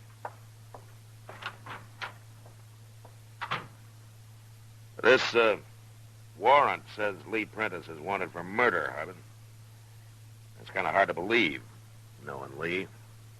Well, then you don't know him very well, Marshal. Because he is a murderer, all right. And he'd have been caught a long time ago if they'd have found out where he was hiding. He hasn't been hiding. Lee's lived here for nearly a year. Right out in the open. And so? He's all through now. Maybe. This is true. I want to tell you one thing, Harbin. You tell me what? Nobody, whether he's a deputy or not, is going to come to Dodge and kill a man. Well, dead or alive, Marshal, you read the warrant. I don't care what it says.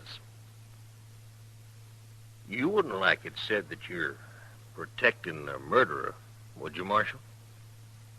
Well, I don't know that he is a murderer yet. But you came pretty close to being one. I was going to explain it to you after I killed him. I didn't want no interference. Well, you got it now. What kind of law do they have in Baker City? Don't they ever give men a trial down there? Sure they do. Why didn't you come here and arrest Lee and take him back with you? Are they afraid to put him on trial? Not hardly, Marshal. That they hired a killer like you to come up here and shoot him, huh? Look, it's all legal. In Baker City, maybe it is, but not in Dodge. Well, the law's the same everywhere, ain't it? Should be, Harbin. But sometimes it depends on who's representing the law. Well, I don't aim to argue with you. Now, look, let's get one thing straight. You're not going to shoot Lee Prentice no matter what happens.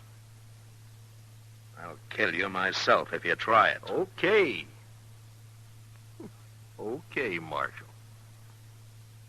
Why don't you talk to him, being as you are such good friends? Ask him how he'd like to stand trial. I will, Harbin. But you stay away from him. You hear? Why, sure, Marshal. I'm just trying to do my duty.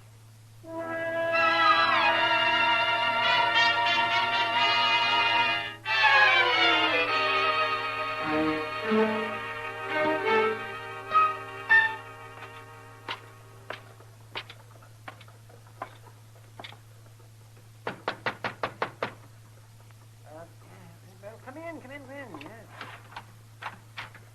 Oh, hello, man. Hello, Marshal. How you feeling, Lee? Fine. Doc says I can leave anytime. As long as he doesn't try to do any hard work for another week or so. I'll take it easy, Doc. You better. Lee, did you ever hear of a man called Jake Harbin? Harbin? Yeah. Yeah, I've heard of him. Well, he's the man who tried to kill you. What? How do you know? He's here as a deputy with a warrant for you. Dead or alive. The warrant's signed by the sheriff of Baker City. Oh. What's the warrant for, Marshal?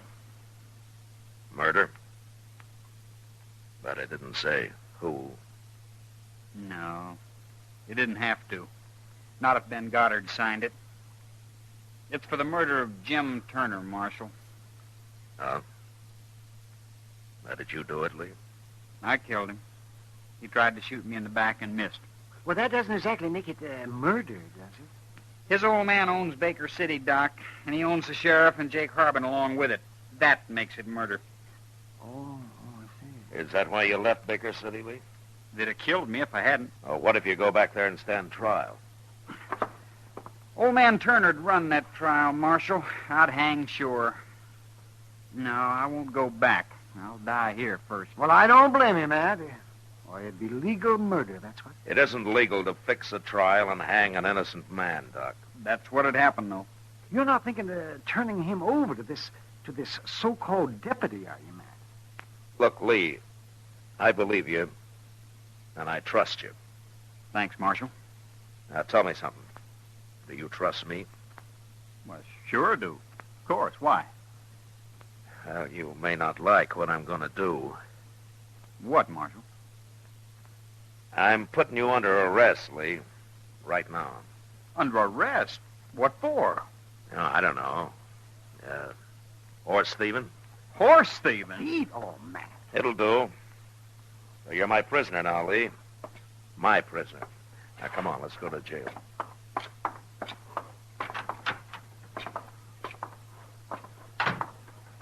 I don't know. I like being a horse thief, Marshal. Well, it beats being a murderer, Lee. And besides, I kind of doubt that we'll hang you for it. Marshal. What?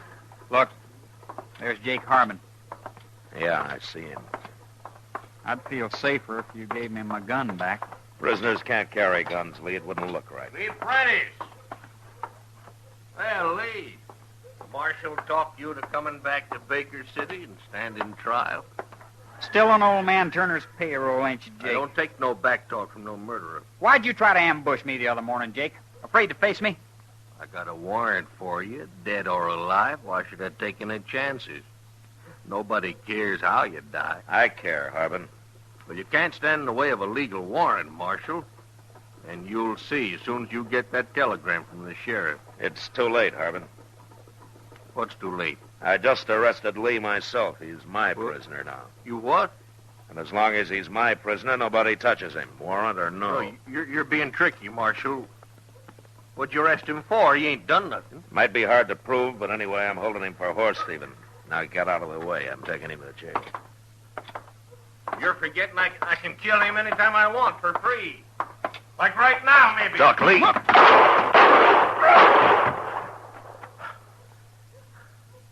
Are you hit, Lee? No. But it was mighty close, Marshal. I didn't think he'd try it. You got him just in time. The next shot, he'd have killed me. They sure don't care much how they do things where you come from, do they, Lee? There's going to be trouble now, Marshal. Real trouble.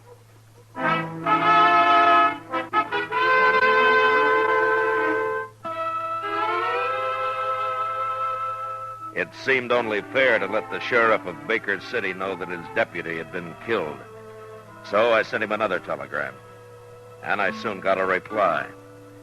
Ben Goddard himself was coming to Dodge. The day he was due to arrive, I sent Chester to the stage while Lee Prentice and I waited in the lobby of the Dodge House, along with a couple of friends who thought it might be interesting to see how Sheriff Goddard was going to handle the situation. The stage pulled in about noon, and a few minutes later, Chester and the sheriff walked into the hotel lobby where we were standing.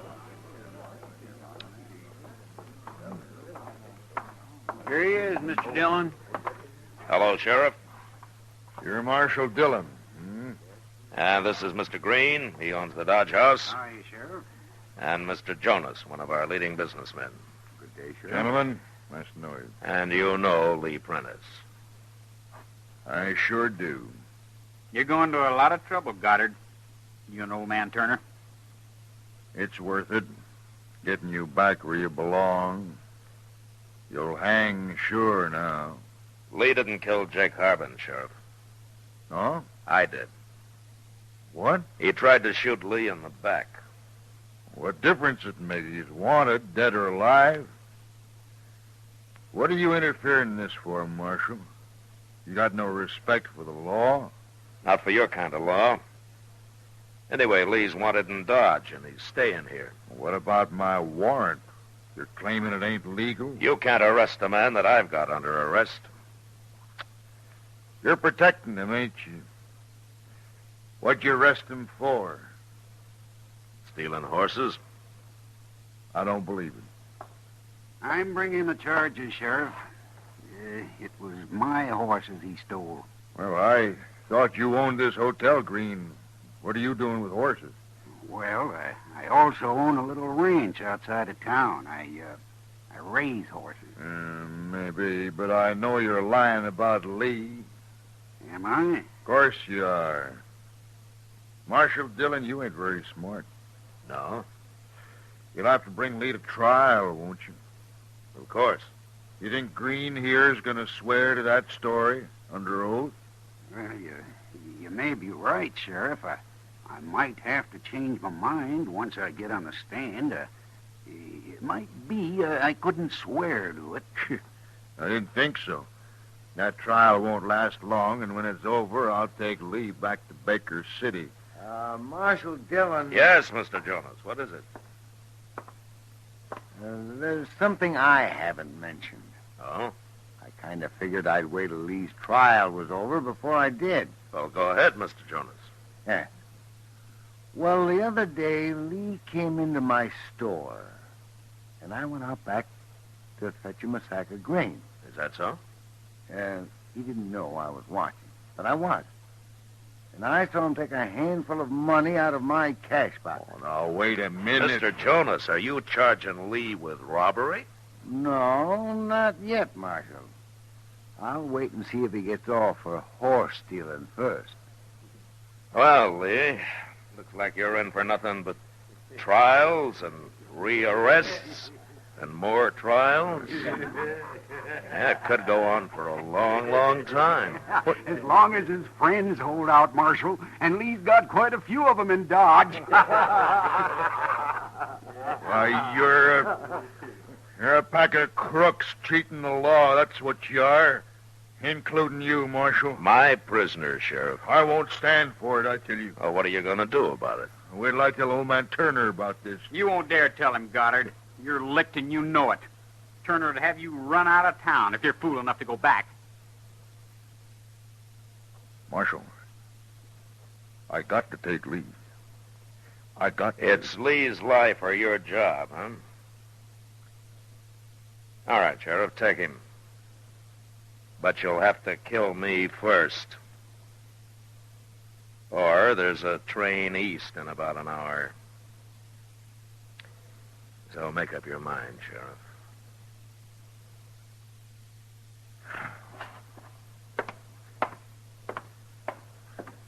Want me to follow him, Mr. Dillon? No, Chester, he'll leave. Marshal, gentlemen, I wish I knew how to tell you. Lee, Yes, Marshal? go on home. But remember, you're still under arrest. And you're going to stay that way till old man Turner's in his grave.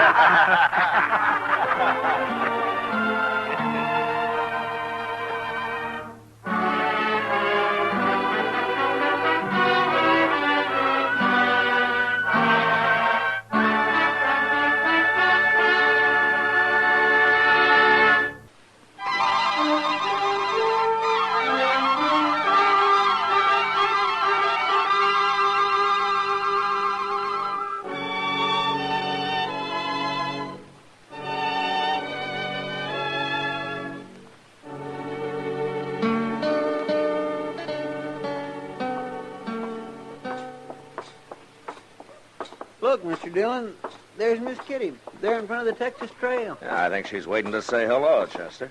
What's she going to work so early for? Why, it ain't hardly noon yet. I don't know about Kitty, but the stage from Wichita's due in about noon. Oh, I plumb forgot. Sheriff Benson's coming today, ain't he? That's what the telegram said. Why would the sheriff of Wichita come all the way to Dodge, Mr. Dillon? Must be mighty important. Maybe there's somebody here he'd like to take back with him. Hello, Kitty. Hello, Matt. Chester. Miss Kitty? So this is what Dodge looks like at noon. It's a little too real for me. We were wondering what brought you out so early. Sam sent word he wanted to see me. Come on in and say hello. Okay, we got a few minutes. Oh, Hello, Sam. Sam? Marshal. Oh, Sam. Hello, Chester. You having a drink, gentlemen? No, thanks, Sam. Sam, it isn't noon yet. What am I doing here? Yeah, thanks for coming, Kitty. It's a new girl I just hired. I thought it'd be sort of nice if you'd take her over and sort of show her the ropes. Glad to, Sam. She come in from St. Louis on the Santa Fe this morning. Needed a job real bad. Well, I hope she's not one of those innocent lambs who's been a lady all her life. I'll go get her. Sam takes pity on every lost soul that hits this town. No woman could stay lost around Dodge for long. That's true, Chester. That's why most of these women ought to stay home. Say, she's pretty. Cara. What? That's her name, Cara. You know her? Yeah, I know her. Well, here she is, everybody. Cara, this is Kitty, and Marshal Dillon, and Chester Proudfoot. Hello, Cara. Aren't you going to say hello, Matt? It's been a long time, Cara. Matt and I knew each other out in Arizona, for a while anyway, till Matt sort of changed his mind. What are you doing in Dodge, Cara? I thought you'd be surprised. I heard you were marshal here. Somebody told me on the train. Uh-huh. You been living in St. Louis? I've been living everywhere, Matt. I left Arizona about a year after you did. I even tried San Francisco. I made out pretty good there, too. Yeah. You planning on staying in Dodge? Why not? I heard there's a lot of easy money here. Sure. Any objections to my staying, Matt? Well, of course not. Kitty, it's real sweet of you to show me around. Let's sit over there and have a talk first, shall we? Sure. Maybe you can teach me a few things. See you later, gentlemen. Well, I'll say one thing, Mr. Dillon. She's a right pretty girl, anyway. Yeah. She's changed since I knew her. She's changed a lot. Come on, Chester. The stage is about due.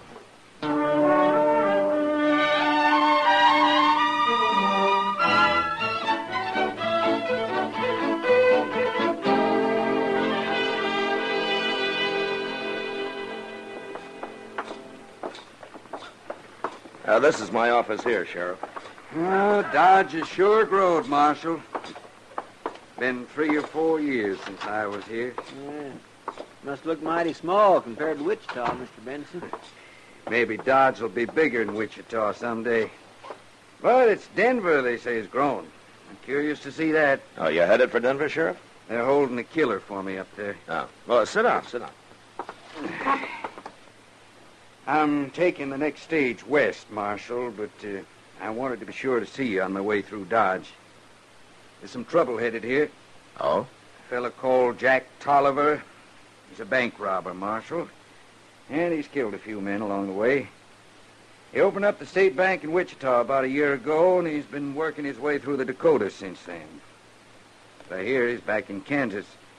Took $5,000 out of the bank at Salina a few weeks back. Well, what makes you think he's going to try Dodge, Sheriff? Because he's heading south. Dodge is a natural for them. Them? He's got a couple of partners. I don't know their names. Yeah. What does this Tolliver look like? That's the trouble, Marshal. Nobody ever got a good look at him I know of, but I can tell you something about one of the gang. He sends this one ahead of him to sort of look things over for a week or so, and then he and the other two ride in. Uh-huh. What about the man that scouts ahead for him? It ain't a man, Marshal. It's a woman. A woman? Don't know her name. She changes it all the time anyway, but she's right pretty. About 5'7", black hair, hazel eyes. She's smart and she's tough. Right, Claire. Mr. Dillon, that sounds an That's awful a lot like... pretty clever operation, Chester. Sheriff, I sure thank you for telling me all this. We'll be watching for him. Well, I better go get some dinner before that stage pulls out. See you on my way back, Marshal. Goodbye, Chester. Bye, Mr. Benson. Thanks again, Sheriff. Mr. Dillon, that sure did sound like Cara he was describing. No, but of course she wouldn't be mixed up in anything like that. Well, I said she'd changed, Chester, but I hope she hasn't changed that much. I think I better go have a talk with her.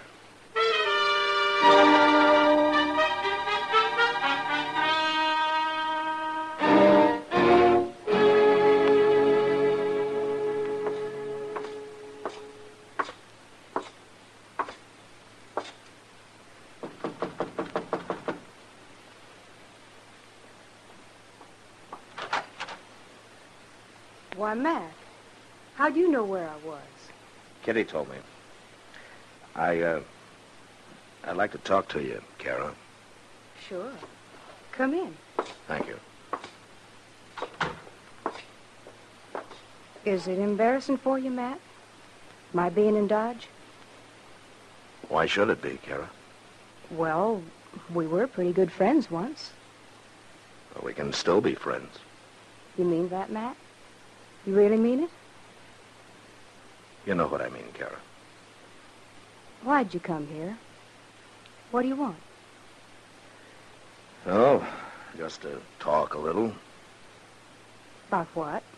About you. Where you been. Did you ever get married? Things like that. No, I never got married. And I told you I've been everywhere. What else? What have you been doing lately? Why'd you leave St. Louis? I haven't been in St. Louis. You said you just came from there. You didn't let me finish. I haven't been in St. Louis very long, and I had no reason to stay there. Matt, what's this all about? If you don't want me in Dodge, say so. I'll leave. Oh, you're welcome in Dodge, Cara. I don't know whether to believe you or not. Oh, maybe I'm being too curious. I'll shut up. Oh, it isn't that. I guess it's just that there's a lot of things I don't want to talk about. You understand that? Sure. But I won't be bothering you anyway. I have to go out of town for a few days tomorrow. Oh? Where you going? Salina. They're holding a prisoner for me there. Salina? Yeah. Mm-hmm. And you're going tomorrow? Yeah. I'll be back in a couple of days. Matt, couldn't you put it off for a while? Say, another week? Why, Cara? I don't know. I'd like you around. I feel like such a stranger here. I'll be more at home in another week. Please, Matt? Sure, Cara. Doesn't make much difference. You let me know if there's anything I can do for you. Huh? Thanks, Matt. I will.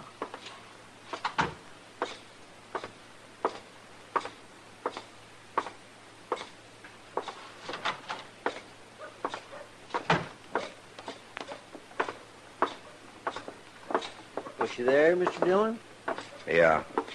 Did you find out anything? Only if she is mixed up with this man, Tolliver, she can't get in touch with him for a week. But we won't worry about it till then. It'd be kind of too bad. I mean, you being a friend of hers and all. The sheriff said Tolliver's killed a number of men, Chester. I won't mind stopping him. If I can.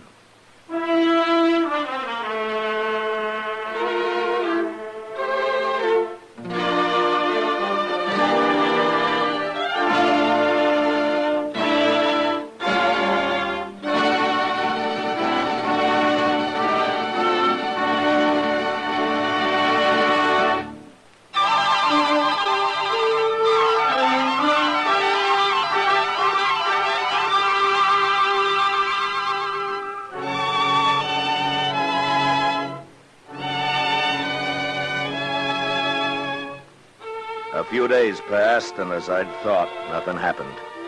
Cara worked at the Texas Trail. And although we kept an eye on her, she talked to so many strangers every day, there was no way of telling which might have been her bank robber friend, Jack Tolliver. Would have been easy for him to just ride into town anytime he wanted, buy Cara a drink, and get what information she'd gathered. I talked to her now and then, and although she tried not to show it, I was pretty sure she was aware that I was suspicious of her. And then one day, I was real sure. Doc and Chester and I just finished a game of three-handed stud in the office. $6.50, $6.75, and $7. $7.50, $8. You have to count it out loud, Doc. $8.50, $9.50. Ah, there we are. Well, I do it to teach you a lesson, Chester. You got my money, ain't that enough? Oh, you're always thinking of money, Chester. Money isn't the only pleasure in the world.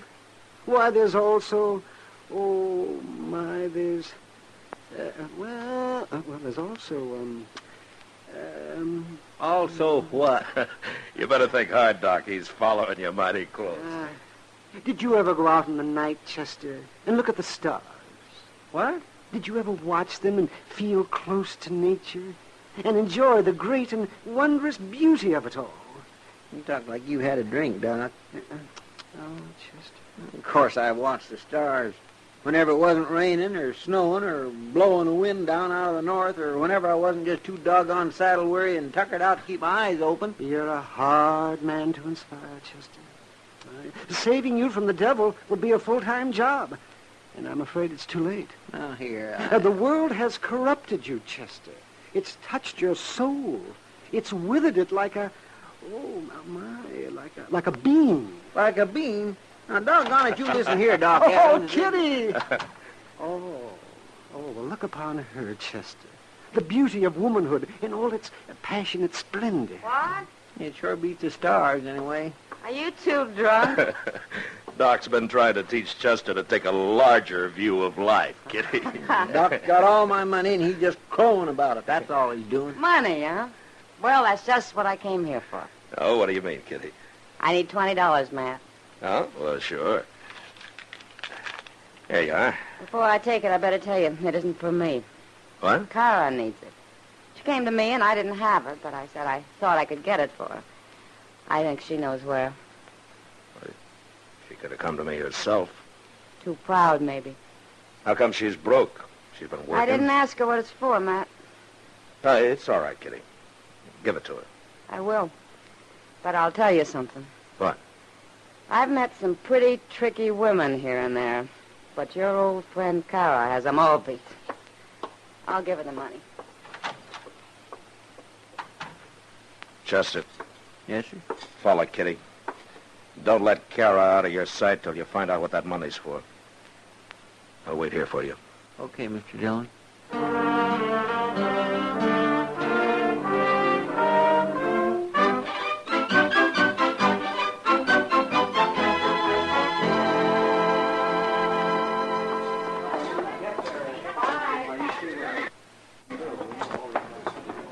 The depot's already crowded, Chester. It must be close to train time. Yes, sir. And Cara'll be here. I know she will. The agent told me she bought one ticket to St. Louis and asked what time the next train leaves. Well, I hope she's here. And maybe she's innocent after all, Mr. Dillon. Well, we'll soon find out, Chester. Oh, there she is over there. Yes, and all dressed up, too. Cara's always all dressed up. Hello, Matt. Chester? Miss Cara? You're staring at me, Matt.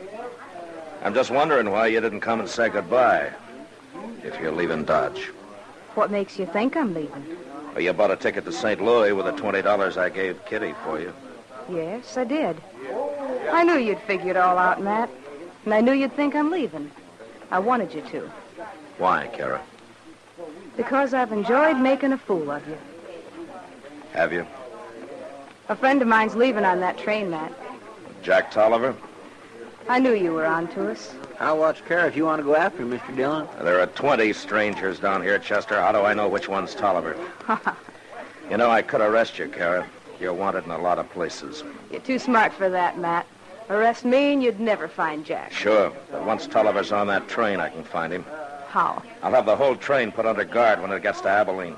And one by one, every man on it will have to clear himself. We'll get him. No, you won't. He'll jump off.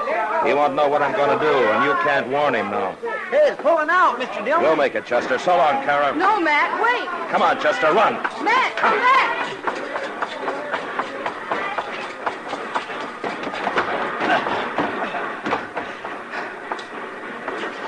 Well, we made it. You sure fooled her, Mr. Dillon. Cara doesn't think I fooled her, Chester. What do you mean? She thinks she fooled me. Well, how? She wants me on this train. She planned the whole thing for it. Well, why are we here then? Well, we won't be for long. There's a ranch close to the tracks about 10 miles from here. I'll have the conductor stop the train and we'll get off there and then borrow a couple of horses. And ride on back to Dodge? Jack Tolliver's in Dodge, Chester. He's thinking he can hold up the bank anytime he wants to now. But there's nobody to stop him.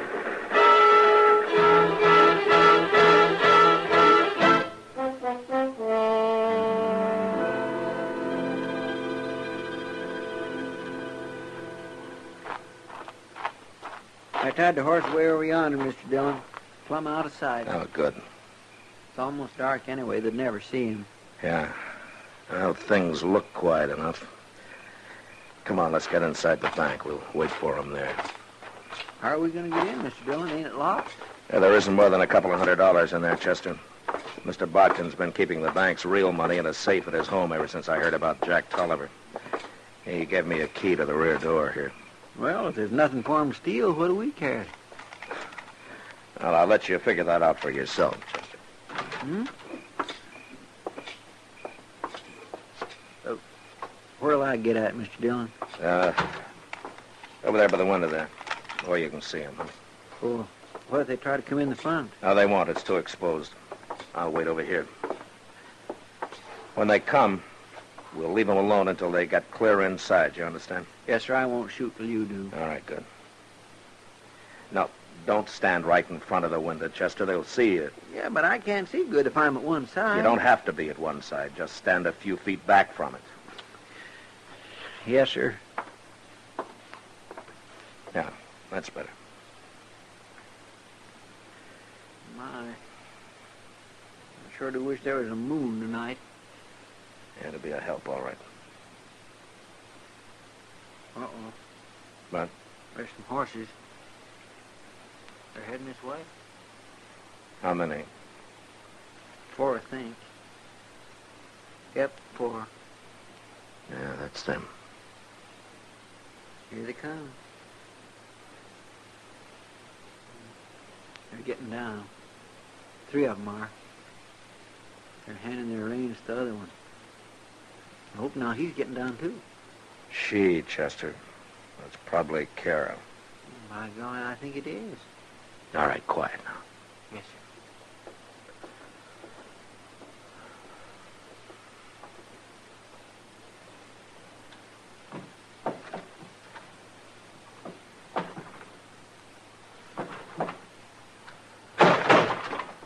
Not so much noise. P taking yours all the way down Front Street.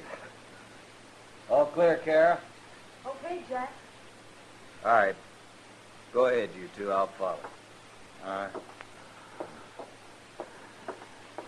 Behind the banker's desk there, according to Cara.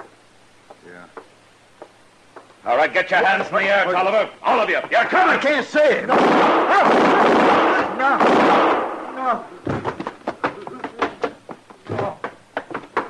I got two of them, Chester. Tolliver run outside, but I hit him. He's wounded.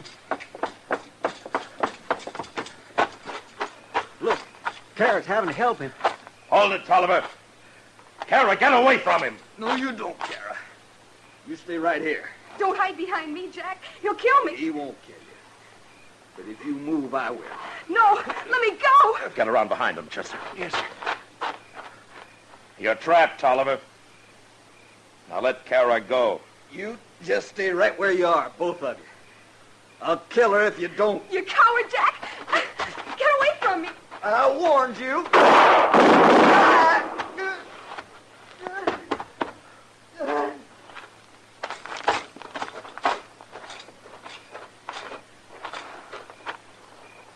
You got him, Mr. Dillon. He's dead. I didn't get him soon enough. Let's see how Cara is.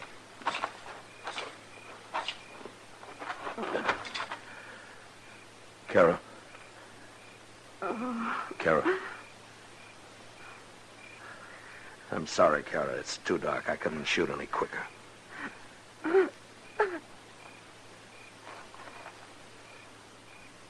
Cara.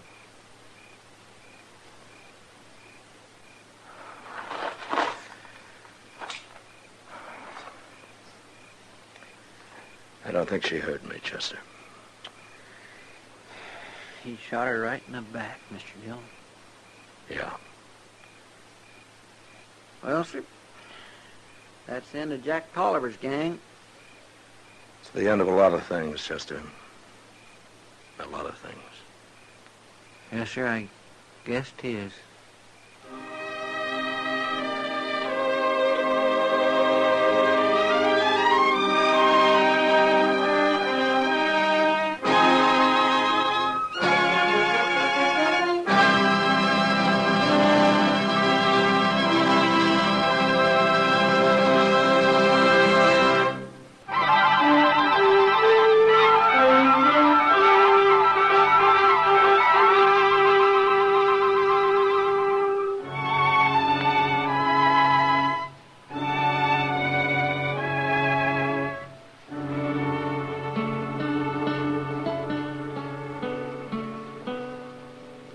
Turned them all loose, Mr. Dillon, like you said.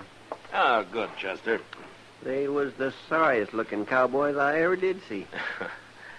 I guess I didn't really hurt any of them, Chester. Well, sir, being banged on the head with a 6-gun ain't the gentlest way to end the evening's pleasure. Yeah, they'll live. Yeah, they've been taking their pleasure too seriously. Yes, sir, but things quieted down a little last night after you locked up them 5.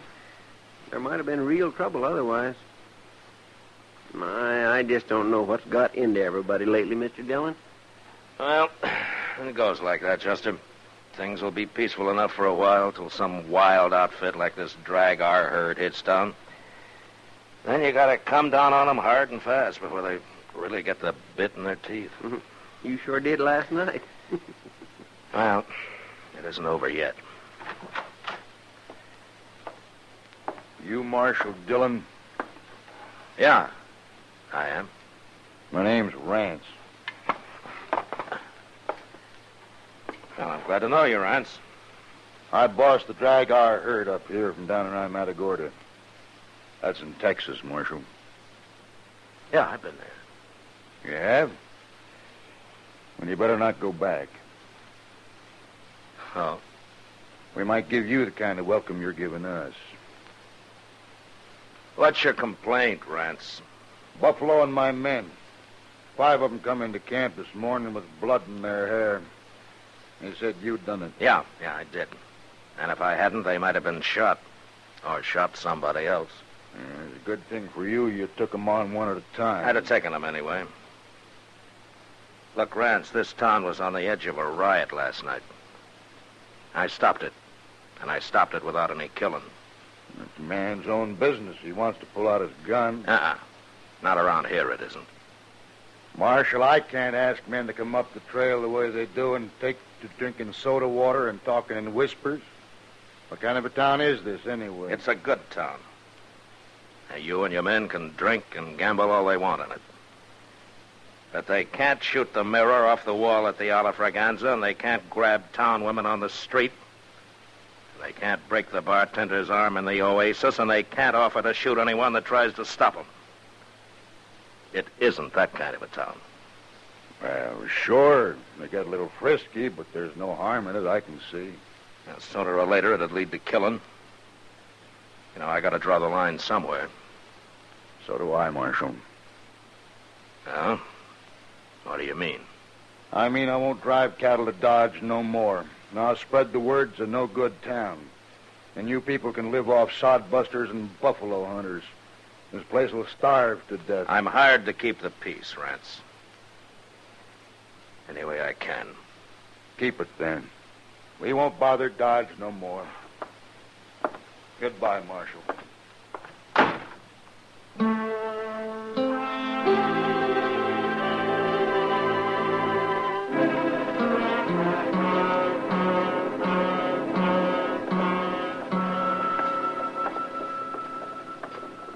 You want me to go in with you, Mr. Dillon? No, Chester. You better wait outside. Okay, sir. What do you think they're up to, anyway? Well, Green told you it was a businessmen's meeting, didn't he? Yes, sir. And I expect they're worried about business. Here we are. I'll be out shortly. Yes, sir.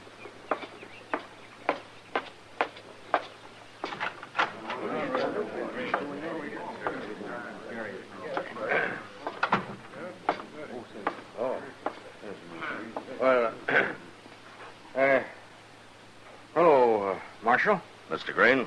Hello, Marshal. Gentlemen. Hello, Marshal. Well, Mr. Green, you asked me to come here. Yes, we all did, Marshal. Mr. Pepper and Mr. Howe and well, all of us. Practically every man who does business in Dodge is here. Uh-huh. I don't see Rance. He says he does business here, too. He sure does. That's what we want to talk about. Well, go ahead. Well, we've had a meeting, Marshal, and we've decided you got to go easier on these cowboys. Oh? Why, gentlemen? We can't afford to lose all that business. That's why. That's right. Well, there's always some trouble the first day or so after a herd reaches Dodge. All I do is buffalo a few of the wildest, and gradually the rest of the cowboys calm down a little bit. But they won't stand for your slugging men and throwing them in jail. Nobody got killed last night, did they? But that isn't the point. Well, according to the law, it's a pretty good point, Mr. Green. The law's a fine thing, Marshal. But we're also interested in business. That's right. You're scared because one hard-headed trail boss has threatened you, Hal. They're not all like Rance, you know. Well, there's no use to argue, Marshal. We got our minds made up. You're just too rough with those men. Uh-huh. Tell me something, Mr. Green. Would you like to run this town? Why, no, of course not. No, not me, but, well, we thought maybe if you'd kind of leave Dodge alone and do your work in the country, then we'd hire somebody the cowboys here'd take to a little better. You know what I mean. Yeah, I do. It's a good thing for me I'm employed by the government, isn't it? No, Marshal, we're just making a suggestion, sort of. Oh, yeah, sure. You know what, Mr. Green? You men are all acting like fools. You're the one. Yeah, it's true. But there's only one way you're going to learn. Well, gentlemen, I won't make any more arrests in Dodge until you come and ask me to. It's your town, and you can blow it right off the map if you want to. Good day.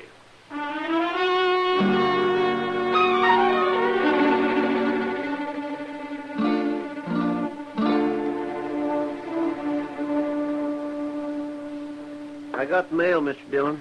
What there was. Well, I'll look at it later, Chester. I'm going to have a lot of time. Yes, sir. But you just wait till the word gets out that Dodge is wide open. There's going to be nothing but trouble. Yeah, maybe. But this is the only way I can handle it. They won't listen to me otherwise. Excuse me, Marshal.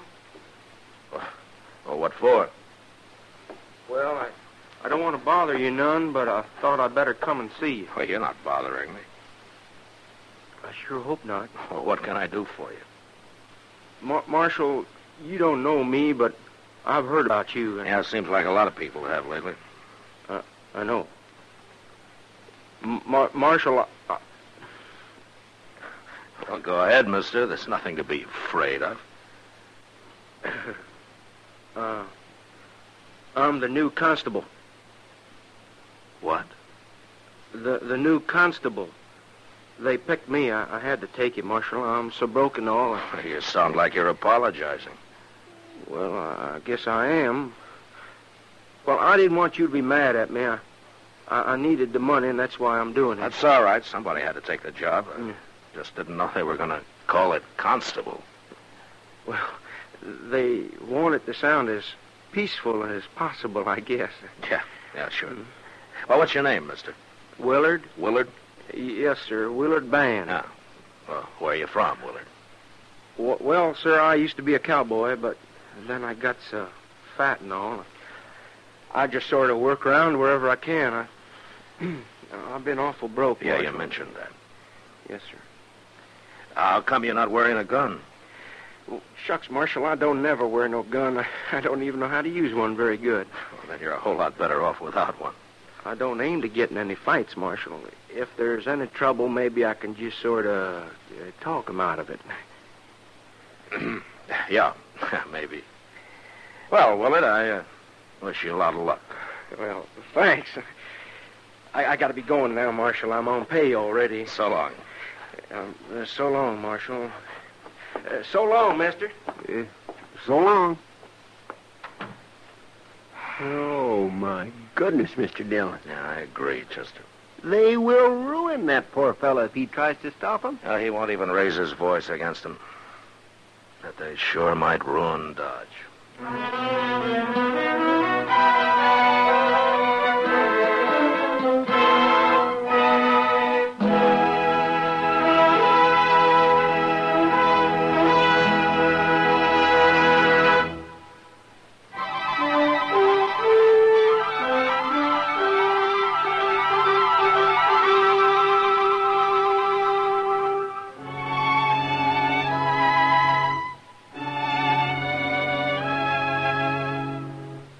The government paid for my office and the jail behind it, so I stayed there. I was sure that Constable Willard Band, broke and fat and humble, wasn't going to manhandle any randy Texas cowboys and throw them behind bars. And the first 24 hours passed peacefully enough.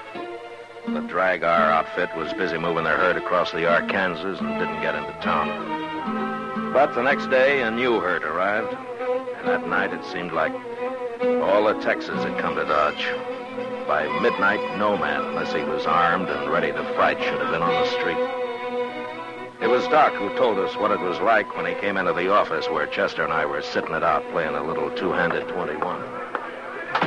Oh, it's a fine thing when the U.S. Marshal holds up in his office, when men are getting shot up and knifed all over town. And I hope that's not true, Doc. It is true. I just come back from trying to save the second victim. The first one's already dead. Cowboys or citizens? Cowboys. They'd have been citizens, I suppose. Those dunderheads would have been in here on their knees begging you for help. I don't want them on their knees. Oh, I know, Matt, but it's getting worse. Why, that last fellow, they wouldn't even let me bring him back to my office. They said he might as well die right there on the floor of the Texas Trail. They did? They sure did. And they ran me right out of there. They what? They took me by the arms and they half-carried me as far as the door. Oh, yes, but I called them everything I could think of while they were doing it. You think that man's dead yet, Doc? He will be soon, if I don't get into where I can work on him. All right, we're going over there and get him. Come on, Chester. Yes, sir. I told him I wouldn't make any arrests, and I won't. But nobody's going to stand between Doc and a wounded man.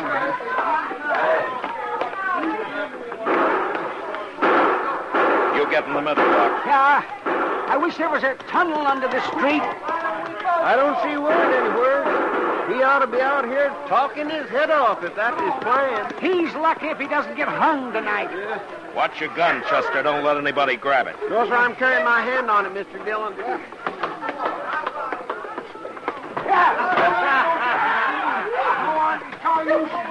He's right over there, Matt. He's lying in front of the bar. All right. All right, get out. Come on, make room here. Oh, will you? All right, go ahead, Doc. See if he's still alive. All right. Let me look at him here. Oh, he doesn't look very good. I thought you'd quit, Marshal. I haven't quit, Rance. What are you doing here, then? A man's dying.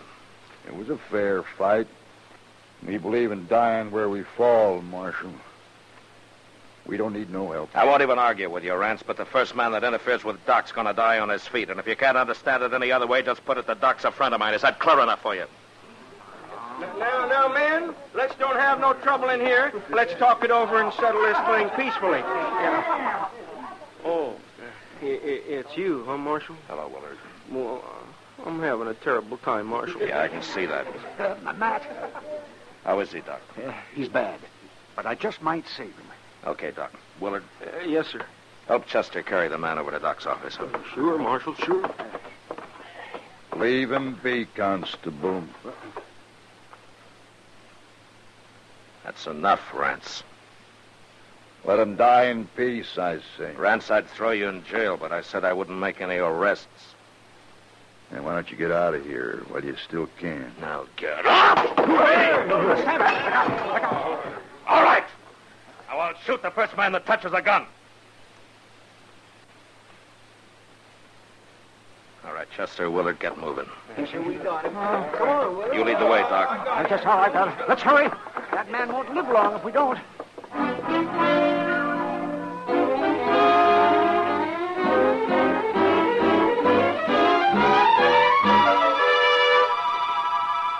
It's 2 o'clock in the morning, and the crowd's thicker than ever, Mr. Dillon. Come over here and take a look. Yeah. Another hour, and they'll really be out of hand. Yeah. Hey, look yonder, Mr. Dillon. There's Miss Kitty coming across the street. What? Wait here, Chester.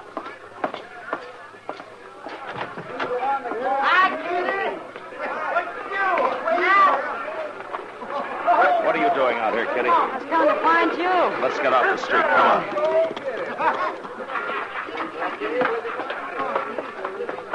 Oh, phew. Getting worse. Hello, Chester. Hello, Miss Kitty. You shouldn't have gone out in the street, Kitty. Oh, it's no worse than the Texas Trail. Then you ought to go home. I am. I'm all through till somebody put the lid on this town. That Rance is over there right now, Matt, getting drunk and calling for blood. There's been enough blood around here already. How is he, the one you got out of there? Well, Doc was down a while ago. Said he took the bullet out and he thinks he has a chance now. Oh, good. You say Rance is working up trouble? Yeah, he's trying. Guess he didn't take to your bashing him on the head. Well, it quieted things down for a little while, anyway. They sure got that poor constable treed. Willard, what's his name? He's a nice fella.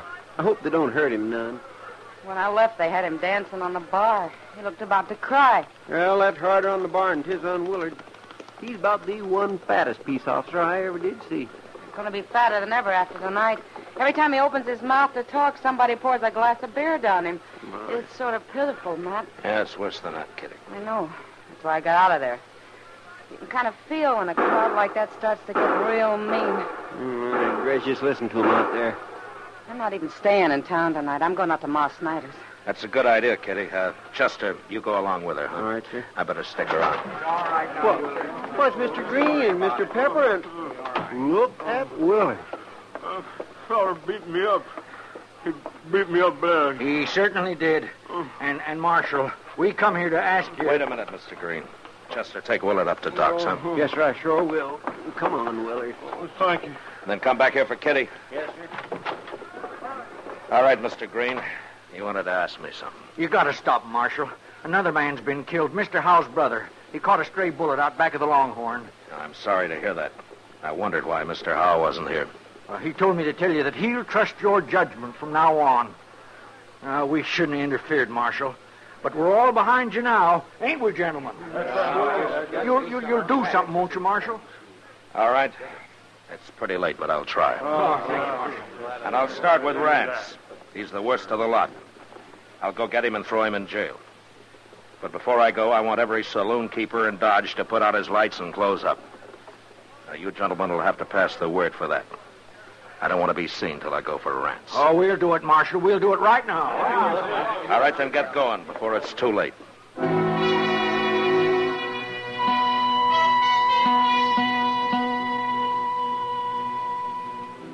I waited for half an hour while Green and the others spread the word to close up the saloons.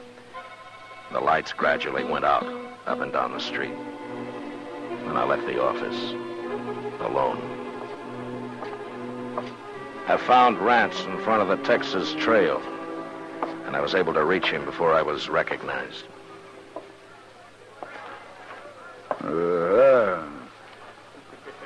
Marshal's back. Let's shoot him, man. You better get out of here, Marshal. We ain't in no mood to fool. Neither am I. The street's closed, Rance. Now go on back to your camp. He ain't going nowhere. It'll open up again tomorrow night. Now, you're welcome to come back then. There won't be no town by tomorrow. Yeah. Let's set it afire, man. Rance, shut up. I won't shut up. You're going to jail. I'm what? Leave him be, Marshal. You want to fight, mister? Rance here's too drunk. He wouldn't have a chance, but you might. He's right, Pete. I'd never make it. You draw on him. Go on, shoot him. Well, I'm waiting, cowboy. I ain't no gunfighter. Go on, you coward. No. Why should I die? This ain't my business anyway. Somebody do it then. I'll fight any man here. And I'll fight him fair. Not me. No, I don't mean me. Then I'll have to try it myself. Don't do it, Rance. He'll kill you. Get out of my way. No, you don't. No, give me that gun, Pete. I'll keep your gun. Give me it. Cut it out, Rance, or I'll slug you. Well, that was smart of you, mister. But he's still going to jail. You got a lot of nerve, Marshal, bucking a crowd like this. I'm not bucking a crowd. I'm one man against any other one man here. You cowboys aren't built that way. I've been in Texas, too, mister. Guess you win, Marshal. Yeah, it looks that way. All right.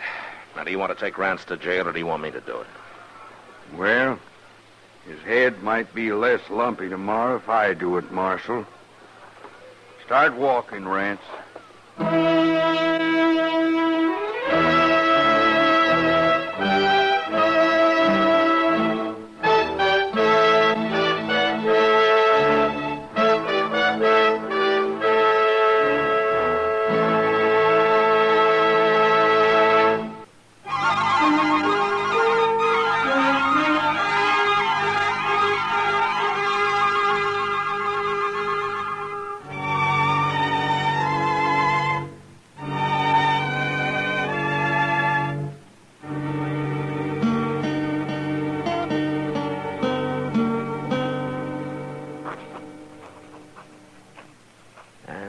The peace officer of... My gracious, Mr. Dillon, there's old Lank Dean. I haven't seen him in town for over a year. Got his wife with him, too. And the wagon's filled with kids? Well, how'd you know Lank had brung the kids along? Well, he always does. Oh. That, John... Hey, look, there's the Pilcher boys. Hardin. And way down there is Emma Gold. Is Ain't seen her in town for a spell either. not in the area. Respectfully, Matt. U.S. Marshal. There. That does it. Chester. Yes, sir? Will you shut the door? You're letting in all the flies in Kansas. But, Mr. Dillon, I can't... Shut the door, Chester. You can go out or stay in, but shut the door. Yes, sir. No, Mr. Dillon, this town's just busting with people. All here for the races tomorrow, I guess. Yeah. You going out to the flats tomorrow? I don't know, Chester. You don't sound like you hanker after going too much. Well, I don't. I wish Colonel Benson's officers would forget about horse racing. Well, I guess they figure their Army Greys are about the best horses in the country. Well, everybody knows the cavalry has good horses. They don't have to prove it every 4 or 5 months. Well, Mr. Dillon, I just plain don't understand. Ain't nobody likes a horse race better than you. I know, Chester. I like 'em fine, but that's not... Marshal Dillon? Yeah, that's right. Lieutenant Flagg, sir, Fort Dodge. Oh, sit down, Lieutenant. Colonel Benson's compliments, sir. And he requests your presence at the fort tomorrow. For the races? That's right, sir. The colonel feels that a peace officer out there would be, a steadying influence. I see. And, I take it you don't? No, Marshal, I don't. We can police our own activities. I see. After all, we're certainly competent to handle a bunch of sodbusters. Well, the last time there were races out at the fort, 3 men were shot. Is that how you would handle things, Lieutenant? I wasn't stationed at Fort Dodge then, Marshal. But I know this. If people around here want to bet their stock against Army mounts, they shouldn't complain if they lose. Mm-hmm. How long have you been out here, Lieutenant? I was stationed in Virginia until 2 months ago. Yeah, I thought so. What do you mean?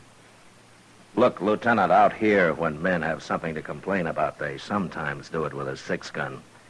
They don't all have the respect for the Army that you have. They would if I had the say of it. Oh, maybe, but you don't. It's like with the Indians. A lot of the junior officers feel as I do. We'd go after them, force them into the open. And bring on another Indian war? And we'd beat them. But it would cost more than you'd believe, Lieutenant. Not if the 3 I saw leaving Dodge a while back were any example. An old man on a shaggy gray pony and 2 young boys. That was a Kiowa, Lieutenant. He's a chief, and those 2 braves are his sons. His name's Howling Dog. You seem to know a good deal about Indians, Marshal.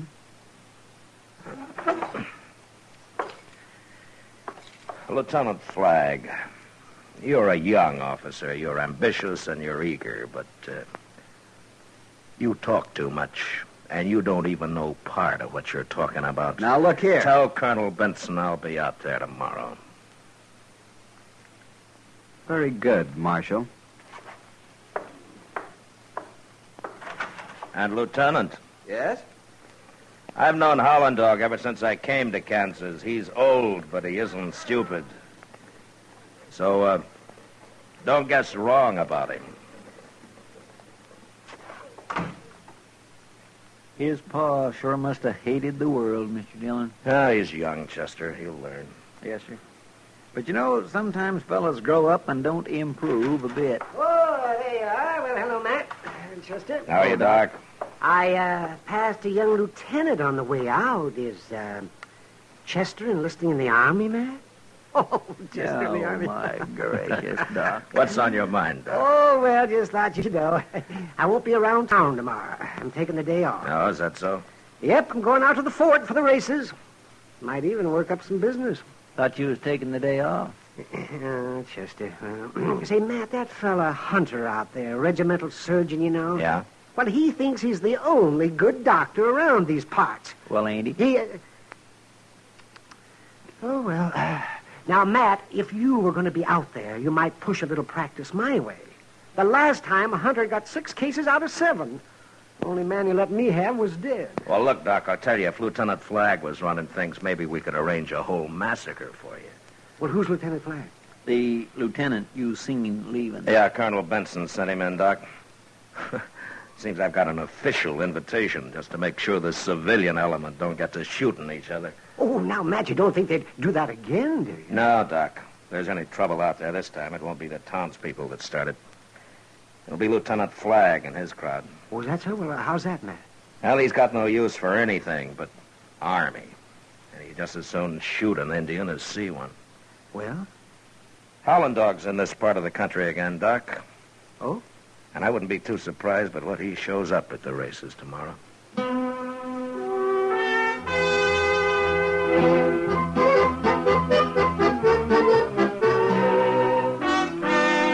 You'd think this was the first horse race ever run, Matt. Yeah. Seems like the betting's running high. Just talking to the Pilcher boys. They're betting everything they own on a Missouri mare they brought out here. Well, I've seen her, Chester. She's a good mare. Oh, I've never heard so much horse talk in my life as I have tonight. Pasterns, stifles, gaskins, forequarters, hindquarters, short coupled, long barreled. Well, I tell you, Matt, it kind of makes a girl wonder. Oh, don't you worry, Kitty. There'll be other Well, nights. there better be. Hey, Matt, look there, coming in the door. What? Oh, it's that Lieutenant Flagg and some other officers. Yeah. They're down here to fan the fire, I guess. What do you mean? Now, the more they get this crowd worked up, the higher the betting will be. Oh? Jinkies, I wish I had some money to bet. Well, just be glad you haven't, Chester. Good evening, Marshal. Lieutenant Flagg, Miss Russell. How do you do? Miss Russell. Lieutenants Dryden, Lawson, Mao. How do you do? Well, gentlemen, is anyone drinking? I think we all are. Bartender, set out some glasses. You'll join us, won't you, Miss Russell? Oh, why, thank you, Lieutenant. You too, Marshal? Well, I think I'll just walk down to the other end of the bar, Mr. Dillon. It's crowded here. Hey, you fellas from Fort Dodge, ain't you? That's right. You own some of them Army Grays that are going to run tomorrow? We do. Hey, well, my name's Pilcher, Cy Pilcher. I got some money to bet on my mare. I'll match her any way you say. Well, I'll take your bet, Mr. Pilcher. Name it. Gentlemen? $500 silver. Run 3, 4, 500 yards. That's a lot of money. You mean you ain't got it? I'll go with you, Flagg. All right, it's a bet then. Good. I'll see you tomorrow then. Out to the fort. Well, gentlemen, Easy as here's sticking a pig. That fella wouldn't know a horse from a Missouri mule. Maybe that's what he's got. From his looks, he could be running himself. Here now, you dirty pig. All right, hold it, Pilcher. There ain't no man can name me like that. Hold it, I said. You, wearing a uniform, calling yourself a soldier. I was fighting outside of Atlanta while you were still nursing. Listen, you... All right. Now, that's enough. Now, Pilcher, you get down to the other end of the bar. As for you, gentlemen, you better start back for the fort. Now, look, Marshal, we don't have to take Move. All of you. Come on, Flagg. Let's go.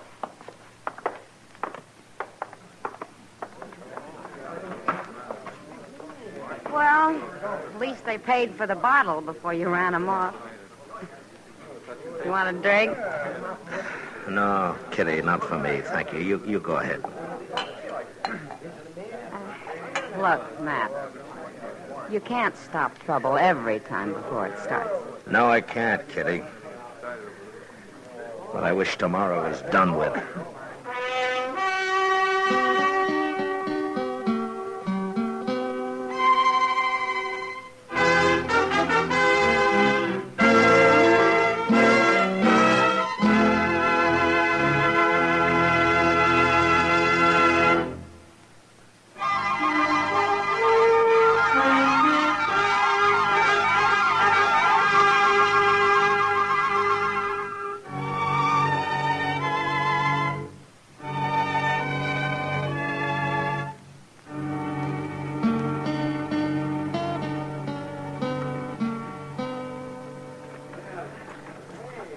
Well, afternoon's most gone, Mr. Dillon. There hasn't been any trouble yet. The whiskey isn't gone, though, and there's still a race to come. Flagg's been holding it off. Yes, sir. Well, at least here on the finish line, we can see which way the money's going. Matt! Oh, Matt. Oh, hello, Doc. Well, we haven't seen you all afternoon, Doctor. Where you been? Oh, well, just playing pinochle with some of the boys. Things have been dull, but they won't be in a minute. No, why? Flagg and Pilcher are down there at the start now. You see them? The big race is due any minute.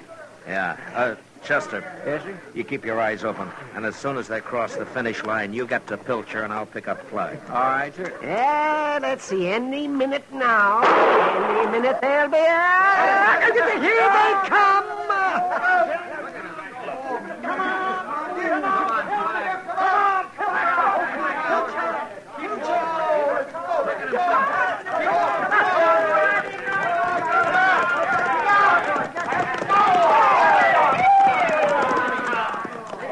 All right, get moving, Chester. I'll find Flag. Yes, sir. All right.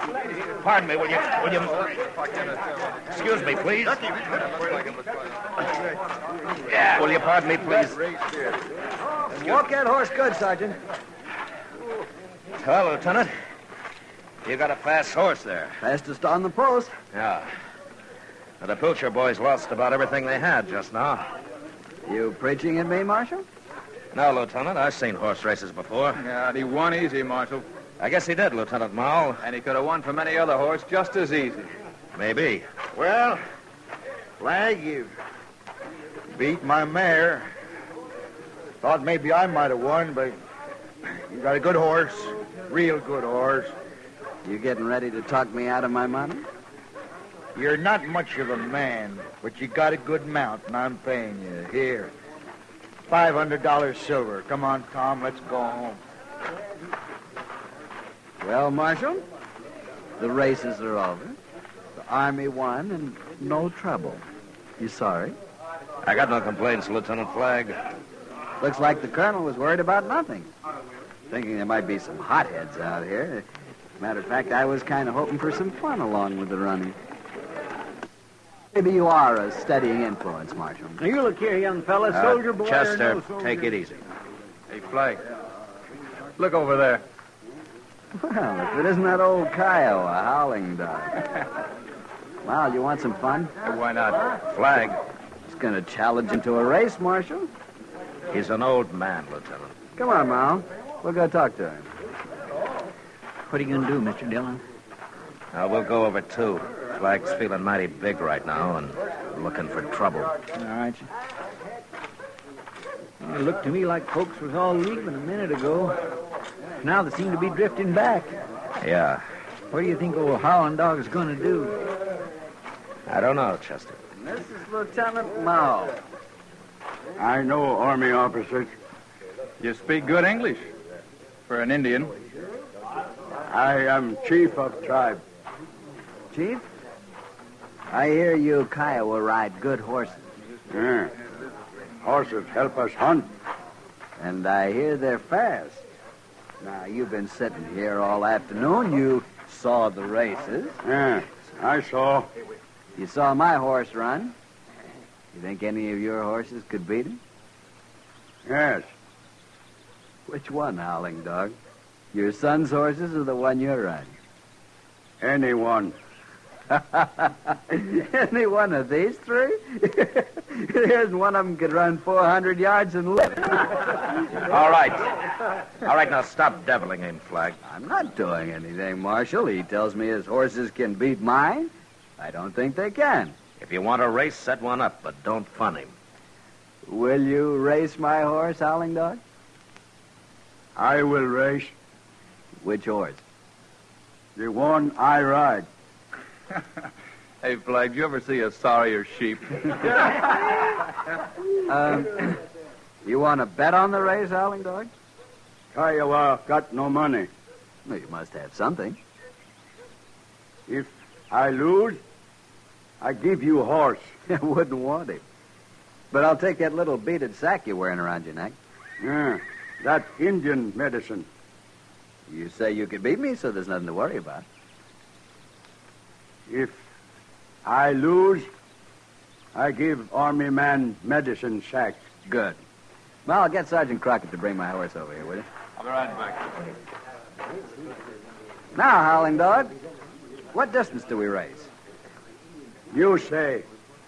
All right. We'll race from here down to that wagon with the broken wheel and back again. That's about 500 yards. Marshal, you can mark the start and finish. All right. Now, Howland Dog, do you understand? From here to the wagon and then back again. The first man to pass me coming back wins. Yeah. Here you are, Flag. Had a chance to blow. Good shape. Good. Lieutenant Mao, would you step over here a minute? I'd like to talk to you. Sure, Marshal. You ready, Chief? I am ready. You can ride dressed like that? Yes. Okay, Marshal. Fine with me. Hey, Flag. That Indian gonna ride in his blanket? He can ride in a tent for all I care. Army man. Yes? What you give me when I win? When you... What do you want? Money? No. What then? Uniform. Yeah. You mean what I'm wearing? Yes. Well... Why not, Flag? What difference does it make? He won't win anyway. All right. It's a bet, Chief. Just a minute, Lieutenant. What is it, Pilcher? Well, my horse couldn't do it. Maybe the Chief's can. I ain't got any money left, but I'll bet my saddles and wagon and 4 mules against 500. It's a bet. All right, Chester. Yes, sir? You hold the money, huh? Yes, sir. And I might just take about $5 on the Indian, too, Lieutenant. It's a bet. Anybody else? I've done all right today. I'll take 100. Well, you're a fool, but now that's a bet. As soon as I'm mounted, I'll be ready, Marshal. All right. You ready, Howling Dog? Ready. All right, now, to that wagon and back across this line, then. You there, would you ride down and clear those people out of the way, please? All right, move up on the line. Now, I'll fire 1 shot. All right, steady now.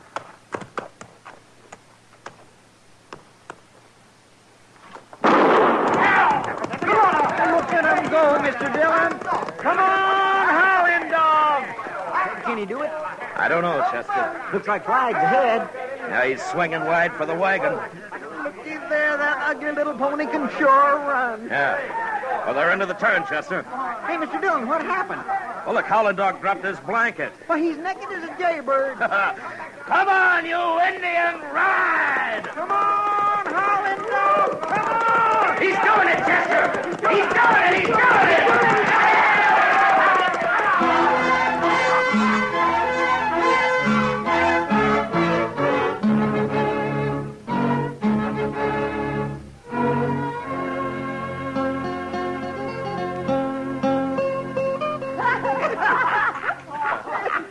And Miss Kitty, I got to laugh so hard I got the hiccups. Oh, my.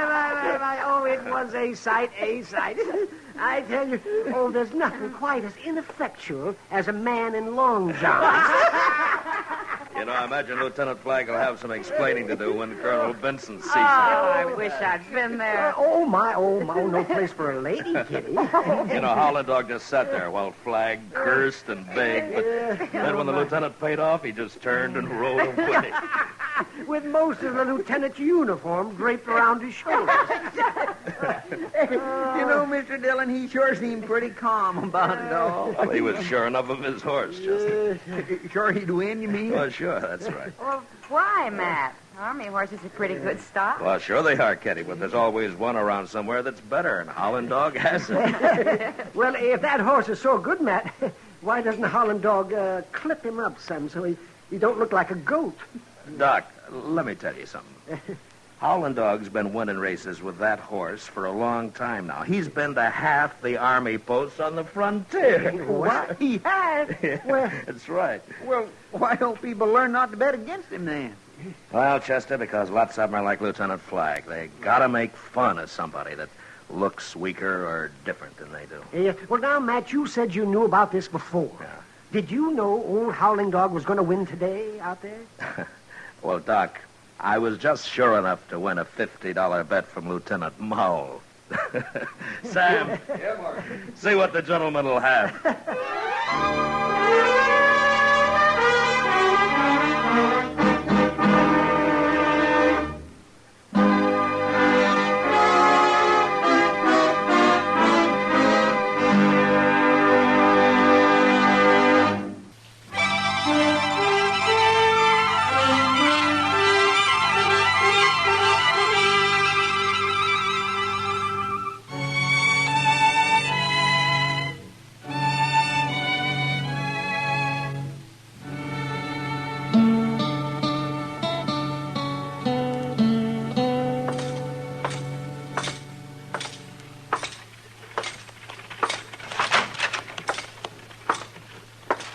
Good morning, Chester.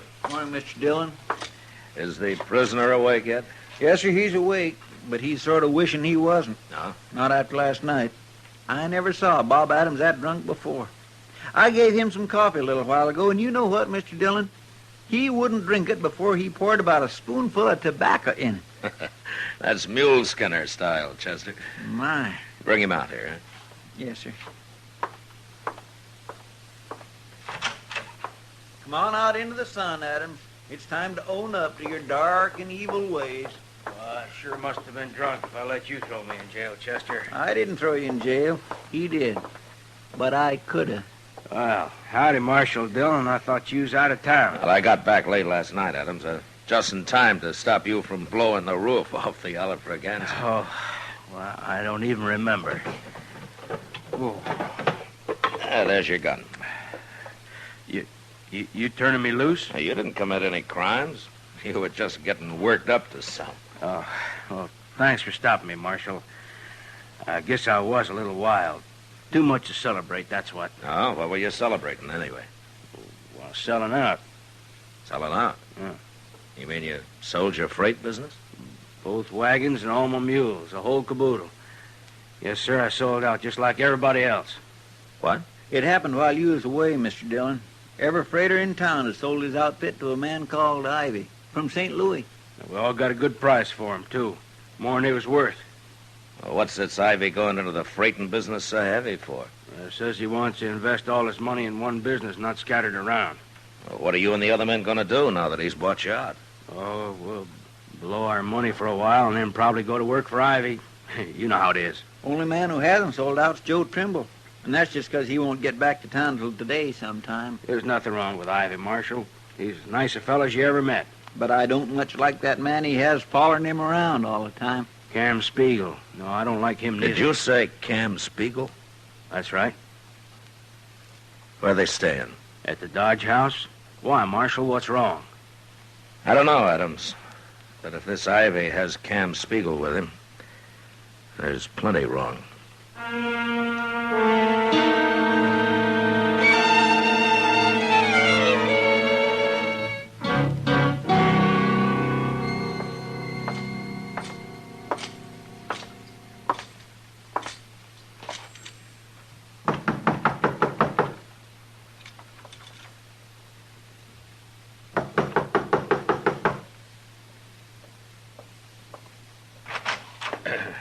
Your name, Ivy? Oh, yes, it is.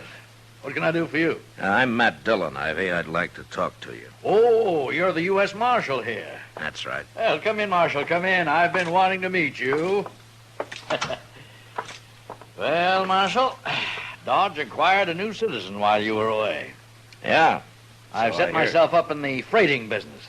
And as soon as I buy out Joe Trimble, I'll start running it. Well, that's fine, Ivy. But there isn't much money in freighting. None of these men you bought out are exactly rich. It's like any other business, Marshal. It depends on how it's run. Ah. You've had a lot of experience hauling freight, huh? Oh, none at all, but I hope to learn. Of course, I'll just manage the business, you understand? Ivy, I'm curious about two things. Tell you anything you want to know, Marshal. I realize my methods are a little unusual. Like paying these men more than their outfits are worth? Oh, I did that just to be sure nobody could say I'm unfair. And also because I don't want to be bothered with any competition once I get started. What was the other question, Marshal? Cam Spiegel. Cam. Yeah. Oh, well, he works for me. Most businessmen don't need a man like Cam around. Well, I agree, Marshal. But you see, I brought a lot of money with me from St. Louis, and I hired Cam for protection, you might say. Oh, here he is now. Cam, this is Marshal Dillon. Really is, ain't it? Oh, you know him? Me and the Marshal have known each other a long time, Ivy. Fact is, he run me out of Amarillo once. Ain't that right, Marshal? You give me the same reasons and I'll run you out of Dodge, Cam. Maybe I don't run so easy as I did then. Oh, come now, gentlemen. I'm sure there won't be any trouble. Marshal, Cam's hired as my bodyguard. And if he goes beyond that, I'll fire him. Might be too late by then, Ivy. But he can stay around. Both of you can. Till I find out what you're up to.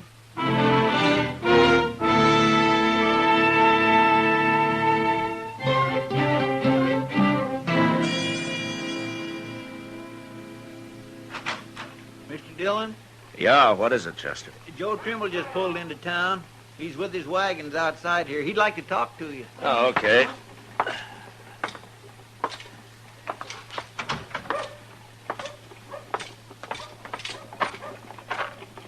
Hello, Trimble. Marshal, I couldn't leave my mules out here or I'd have come inside. Oh, that's all right. What's the trouble? Nothing with me, but Jim Honecker down at the Sand Creek stage station said to tell you there's been too much engine sign around for comfort the last few days. He wants me to pass the word on to the Army, huh? Yeah. Chester, will you ride out to Fort Dodge and tell Major Honeyman? Yes, sir. I'll get started right away. I didn't see no engine sign, Marshal. I think Jim's getting a mite spooky living out there alone so much. I thought he had someone with him now. Nah. Fella couldn't stand it. He run off. Oh, hello, Marshal. Oh, Chester told me this is Joe Trimble. It is. Well, Trimble, I've been waiting for you. My name's Ivy. How do you do? And this is Cam Spiegel. How do you do? Hello? Trimble, I understand you own 3 freight wagons and a dozen mules. That's right. Well, I've bought out every other freighter in Dodge, and I'm prepared to give you $1,000 in cash for your outfit. Is that true? Ask the marshal here. Yeah, they've all sold, Trimble. He's offered them too much money to resist, I guess. Well, I ain't selling. I've been freighting over that trail for 10 years, and I ain't quitting now. All right, I'll give you $1,500, Trimble. I don't understand you, Ivy. If you bought out everybody else, what do you need my outfit for? Ain't you got enough now? Yeah, it's my way of doing business, Trimble. You accept the offer? Ivy, I got a little house at the edge of town. My wife's waiting for me there right now. Ain't much, but I built it out of the money I made hauling goods up and down the trail. Maybe someday I'll build me a better one. If I sell out to you, I won't have nothing after a year or so, and I ain't gonna do it. Perhaps this has been too sudden for you, Trimble. Why don't you think it over first and then let me know? I'm letting you know right now. You're kind of stubborn, ain't you, Mule Skinner? That's right, I am. That's enough, Cam. Well, you're the only competition I'll have, Trimble, but I'm sure we'll get along fine. There's plenty of business, Ivy. Of course. But anyway, if you change your mind, you just let me know. Sure. Good day, gentlemen. Come along, Cam. If Ivy ain't handy when you change your mind, Trimble, you can always let me know.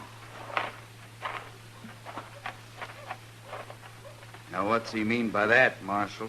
I don't know, Trimble, but we'll find out soon enough.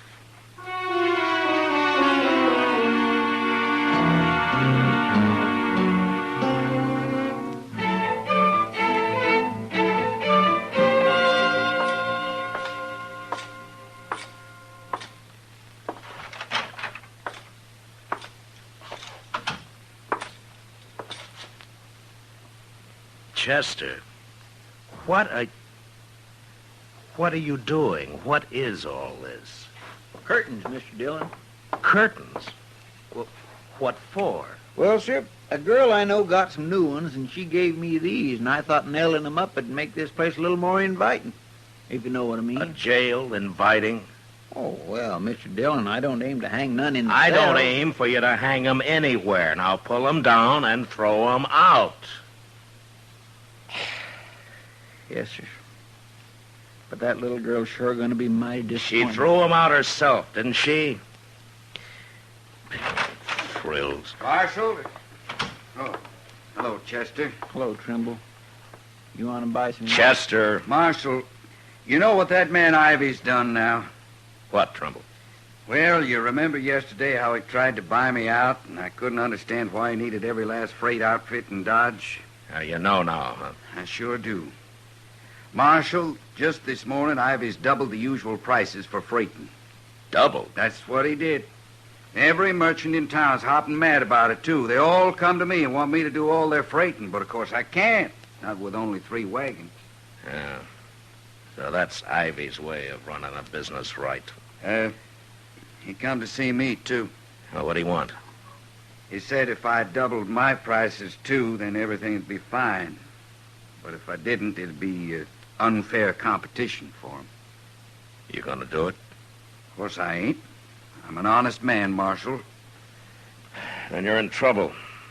Bad trouble. What for? When are you making your next trip, Trimble? Oh, we're getting loaded now. I'm leaving for Sand Creek in the morning. I think I'll kind of ride along with you, Trimble. But don't say anything to anybody about it, huh? Oh. Oh, it's that other fella, ain't it? That Cam Spiegel. That's what Ivy hired him for, Trimble, in case he ran into somebody stubborn. Like you.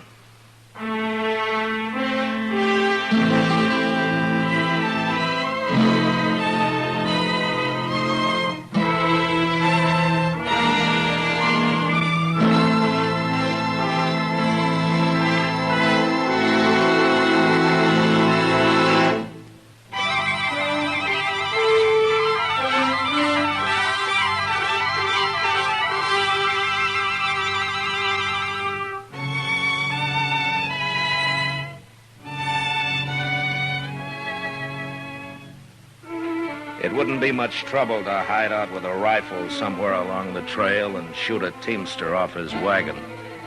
And since it was so easy, I figured that was how Ivy would tell Cam Spiegel to get Trimble out of the way. So I took my horse and went along on the trip to Sand Creek. As it turned out, I might as well have stayed in Dodge. In fact, it had been better if I had. We made Sand Creek all right, and a few days later, early one morning, we were almost back to Dodge when we saw Chester riding out of town to meet us. He's riding like a big wind, Marshal. Now, any time his horse isn't walking slow, Chester's in a real hurry, Trimble. Chester ain't exactly all Injun, is he? No, but he can surprise you sometimes. I know. I've seen him. Well, let's pull up here. Oh, there. Oh.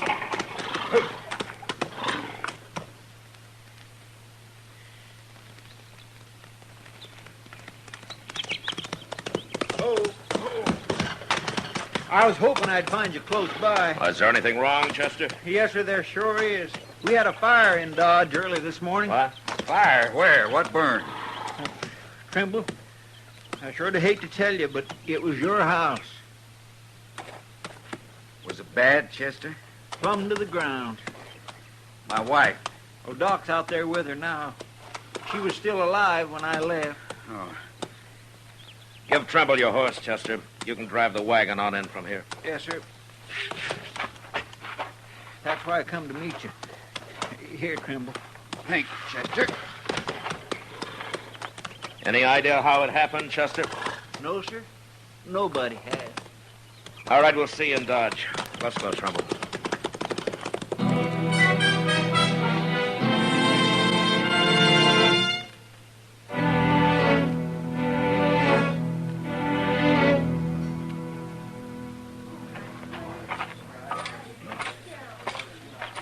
Doc? Is that her, Doc? I just now covered her up, Trimble. She's dead. I did everything I could. Sure. Sure, of course you did, Doc. I don't know how she lived as long as she did. They weren't able to get her out soon enough, Trimble, but she was so far gone when they did. Well, she didn't suffer much. You can be sure of that. She must have been awful scared, though. Now, you leave her to me now, Trimble. I'll take care of her and let you know when you can come and get her. She was asleep when it happened, or she'd have had no trouble getting out. Yeah, she was asleep, yes. And how'd the fire get started? She couldn't have spilled nothing. Well, I don't know, Trimble. Nobody does. Doc, who saw the fire first? Oh, some cowboy, Matt. They say he rounded up a few men from out of the oasis, but there was nothing they could do. He didn't know there was anybody inside the house. Trimble. You out here, too, Ivy? I came as soon as I heard about it. In fact, I was at the oasis when that rider reported it. The other men can tell you. Okay, what I care. You have my deepest sympathy, Trimble. Now, if there's anything I can do... No, nothing. You can do something for me, Ivy. For you, Marshal? Yeah. Where's Cam? Why, he's right over there. Call him. Well, all right. Oh, Cam. Cam. What do you want, Ivy? Nothing, but Marshal Dillon seems to. He does, huh? Where were you when you heard about the fire, Cam? I was in bed, Marshal. Who woke you up? Nobody. I heard people shouting. I got up. Anybody see you? I don't know. Why should they? Ivy. Yes, Marshal. You still want to buy Trimble's outfit? He might sell. No? Why, of course I do. But I'll only give you $1,000, Trimble. You've waited too long. I didn't say I'd sell you nothing. What makes you think I would? Wait a minute, Trimble. Ivy, you got a good alibi. I'm sure of that. I won't even bother to check on it. But you don't seem to have one, Cam. Now, wait a minute, Marshal. You're going too far if you're suggesting that either one of us had anything to do with this. I won't stand... Shut up, Ivy. Now, how about it, Cam? You know you don't scare me none, Marshal. I can't prove you had anything to do with this, Cam. No, you can't. But you'll have to prove you didn't. And you'll have to prove it by someone reliable. I'll give you till noon. What happens at noon, Marshal? You leave town. Oh, now, aren't you being a little high-handed, Marshal? Call it what you want, Ivy. But he still has till noon.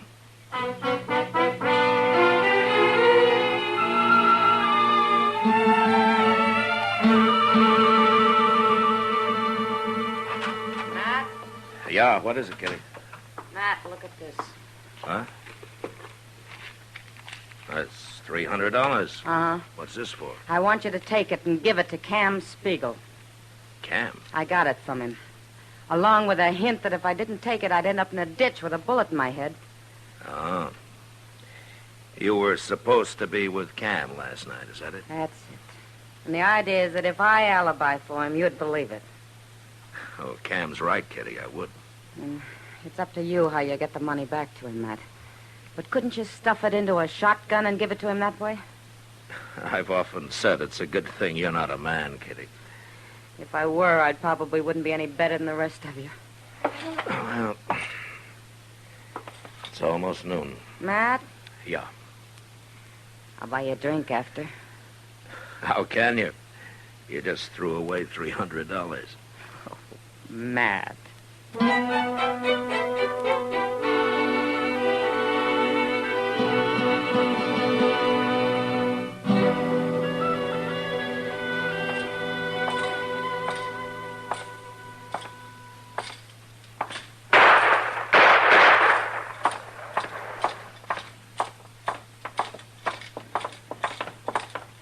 Mr. Dillon? Did you see it, Chester? Right in the Longhorn there. Trimble come in, tried to shoot Cam Spiegel, and Cam killed him. Trimble drew first, Mr. Dillon, but he just wasn't fast enough. Get out of the way, Chester. Yes, sir.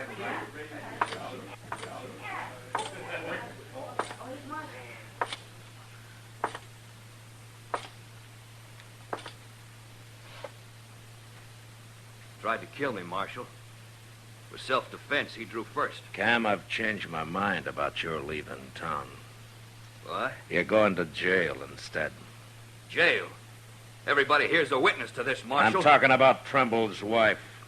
I haven't got enough evidence to hang you, but you'll spend a long time in prison. Now turn around while I take your guns. Told you before, Marshal, I don't scare so easy as I once did. You're under arrest, Cam. No. Not yet, I ain't. All right, quiet, everybody. I said quiet, everybody. Ivy, come over here. That was mighty fast, Marshal. But he had it coming. He shouldn't have tried to draw on you. Trimble's dead, too, Ivy. Trimble tried to kill him, Marshal. You know that. I guess Trimble figured he had a pretty good reason. That may be. But you can't prove I had anything to do with it. If I could, I'd throw you in jail. But I'm not even going to run you out of town. Okay? certainly no reason to. I'll see you later, Marshal. Just a minute, Ivy.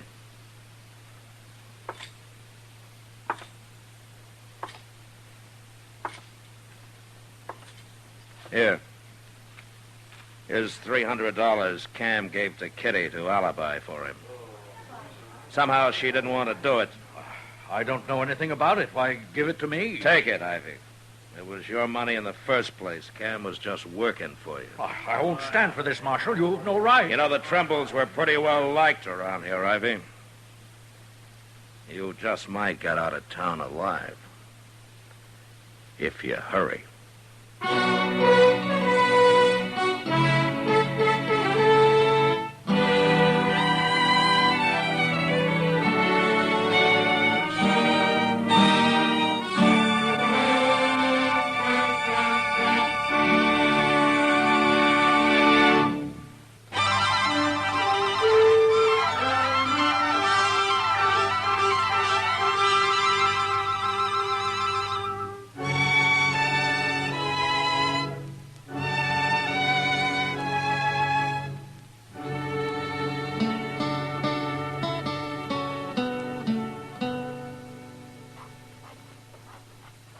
Goodness, Mr. Dillon, come over here at the window and take a look at this fella. I'm busy, Chester. Yes, sir, I know, but you just gotta. Why, he's the doggonest thing you ever saw. Please, Mr. Dillon, before he goes away. Well, I can't write while you're talking. Look at there.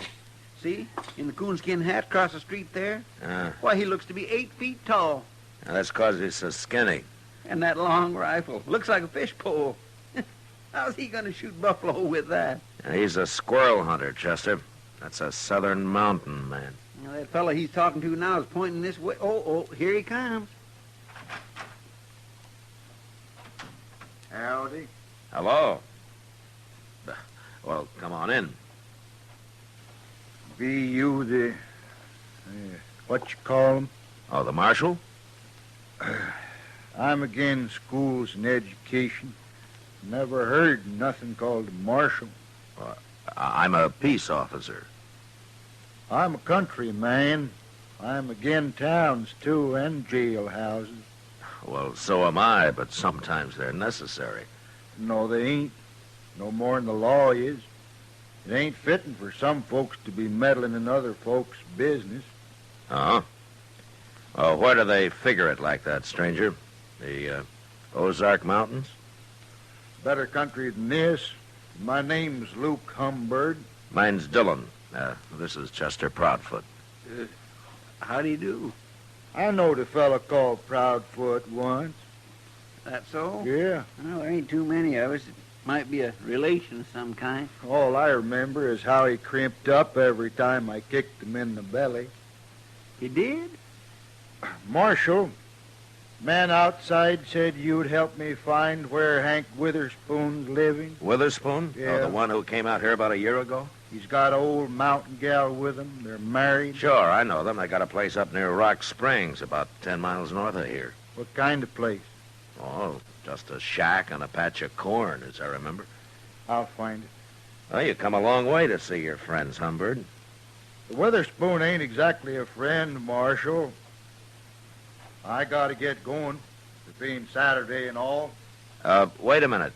Huh? What are you talking about? Nothing. Except I won't kill no man on a Sunday, Marshal. I never have, and I never will.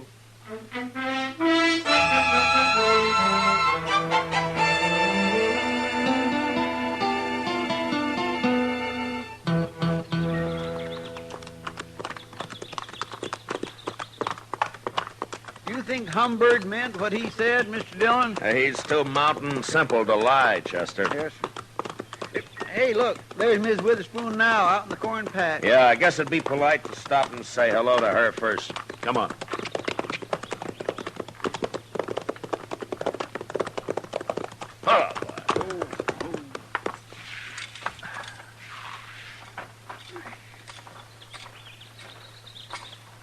Hello, Miss Witherspoon. Howdy, Marshal. You too, Chester. All right, ma'am. Poorly. Hank's done heeled it into Dodge, Marshal. Don't you know today's Saturday? Oh, what's Saturday got to do with it? Every Saturday Hank's in Dodge. He don't come back till Sunday night. Well, that's funny. I don't recall seeing him in town much. He's got his ways, Hank has. He goes to town, but he ain't too sociable. I see. Miss Witherspoon, do you and Hank know a man called Luke Humbird? Humbird. Don't say his name round us, Marshal. Oh, there's trouble between you? Trouble. Marshal, Hank's the only Witherspoon left, and Luke's the only Humbird. Both families been whittled down to just them two. Oh, a feud, huh? Their grandpa started it. Now there's only one man left on each side. Well, don't you think it's gone far enough? Hank or Humbird. Either one of 'em could call it off, only they're both too muley for that. Well, didn't Hank come out here to, get away from it? Course not. He's always talking about going back long enough to kill Luke Humbird. How'd this feud start, ma'am? Well, they say Hank's grandpa stopped by the Humbirds one day, and they asked him to sit and eat. He did. Dinner was slow cooking, and he got to hollering about it. Sat there pounding on the table with his knife just a-faunching and a-slavering for his victuals until Luke Humbird's grandpa, he took offense and told the women not to feed him at all. He went off mad. They've been feuding ever since. Well, forever. You mean they're still fighting over that? Course they are. Where'd you see Luke Humbird? Well, he was in Dodge asking about Hank. That's bad, Marshal. Hank don't even know he's around. Well, that's why I came out here. Hank ought to be told. He's better shot than Humbird any day. Look, Miss Witherspoon, the law doesn't recognize a feud as justification for murder. If one of them kills the other, he's going to hang for it. I never heard tell of no such law, Marshal. You're making that up. No, it's true, Miss Witherspoon. I've warned Humbird, and I'm going to warn Hank. They'll shoot you start meddling. These people just don't understand nothing, Mr. Dillon. I'm worried about Hank. He'll be drunk soon as it's dark. Oh, well, I'll find him. Goodbye, ma'am. You better find him, Marshal. He'll get killed, sure, if you don't. Yeah. Come on, sister.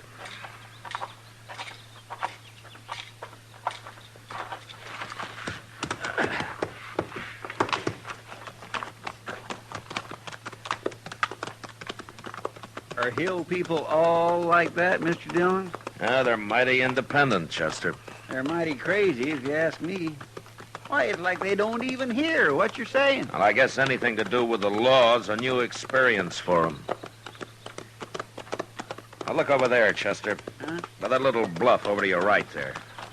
Well, how'd he get out here? Well, let's go ask him.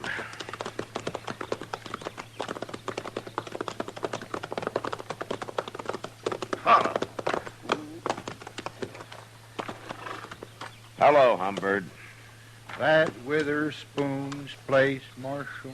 You don't care whether you hang or not, do you? For shooting the Witherspoon? For shooting anybody. Marshal, you're getting downright contrary. Humbird, why don't you take that squirrel rifle and go on back home? 'Cause it ain't no squirrel rifle, that's why. This here is a human rifle, Marshal. Oh, there's no use even talking to him, Mr. Dillon. Where's your horse, Humbird? How did you get out here, anyway? I come afoot. I don't need no horse to travel by. You mean you walked all the way from the Ozarks? 'Tain't far. When they's Witherspoon a-waiting at the end of it. Yeah, maybe I ought to just throw you in jail for a while. Well, then nobody get killed, Marshal. At least not till I got out again. But you're being awful meddlesome. I gotta get closer to that house. So long. Now, don't worry. I don't aim to shoot his old lady. Mr. Dillon? Yeah. Maybe it'd be better if you just let them shoot each other and have done with it. Don't tempt me, Chester. Well, let's go find Witherspoon.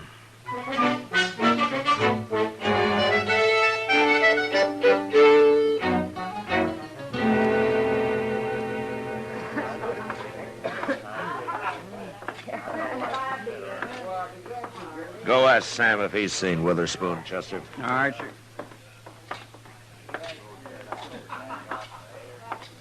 Hello, Matt. How are you, Kitty? Well, things have been pretty quiet around here for Saturday night. Well, I'm not complaining about it. The Santa Fe agent told me there's a big Texas herd due to be shipped out of here in a couple of days.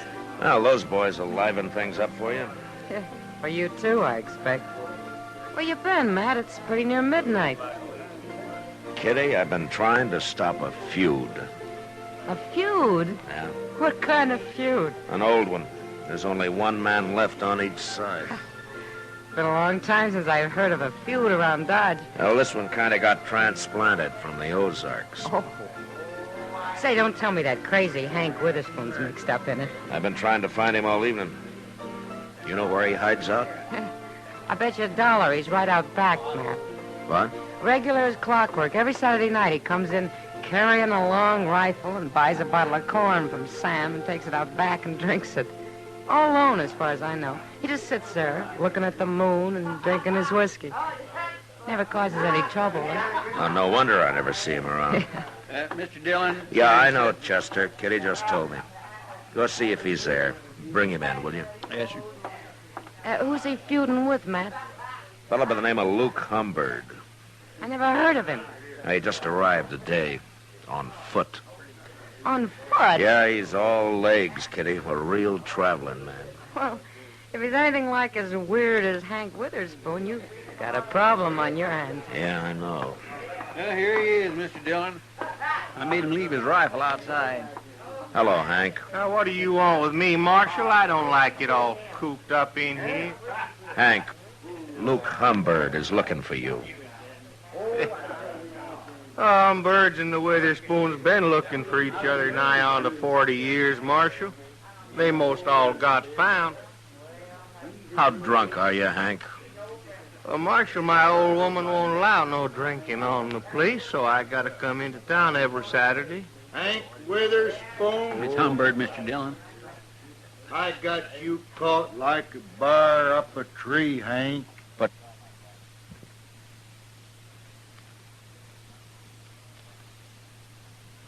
down that rifle, Humbird. If you're gonna kill me, I ain't even got my gun. Put it down, I said. Get out of the way, Marshal. I'll shoot you, too, if you don't. Now, you listen to me. Hey, wait a minute, everybody. I just thought of something. Why don't all you folks stop meddling in this? It's after midnight, Humbird. What? It's Sunday. Sunday? Oh, no. Yeah, he's right, Humbird. Well, of all the gall-blamed luck. Now I'll have to put off killing you, Hank. I won't shoot a man on Sunday. Even a Witherspoon. Well, of course you won't. Hey, Luke, you sure travel a long ways. Well, I got tired waiting for you to come back home. I was figuring coming back this summer for a spell. Alone. I know. I seen your old lady scratching around in that corn patch. She said she ain't never going back, hard as it is here. Oh, well, fellers can make a crop here sometimes, Luke. Yeah. But it's a hard fight with a short stick. You got no hogs out there. Where are your hogs, Hank? I'll be getting some. Oh. Hey, Luke, I'll tell you something. What? I got me a little jug out back. It's most empty now, but we could maybe buy us another one and set out there for a spell and kind of get soured on the cob. Well, might as well. We can't do no shooting till Monday. Where do we buy this whiskey? I'll show you. Feller over here, he sells it. You'll have to lend me some money, Hank. Sure. I didn't bring none with me. Well, if that don't beat all. Matt, why don't you put him in a cage and send them back where they came from? I'd like to, Kitty. People here are getting quite a kick out of this. Yeah, I know. Those two hillbillies are making me look like a fool, and I don't know what to do about it. Hand and limbs about as easy as trying to stop it from raining. Well, I'm going to bed.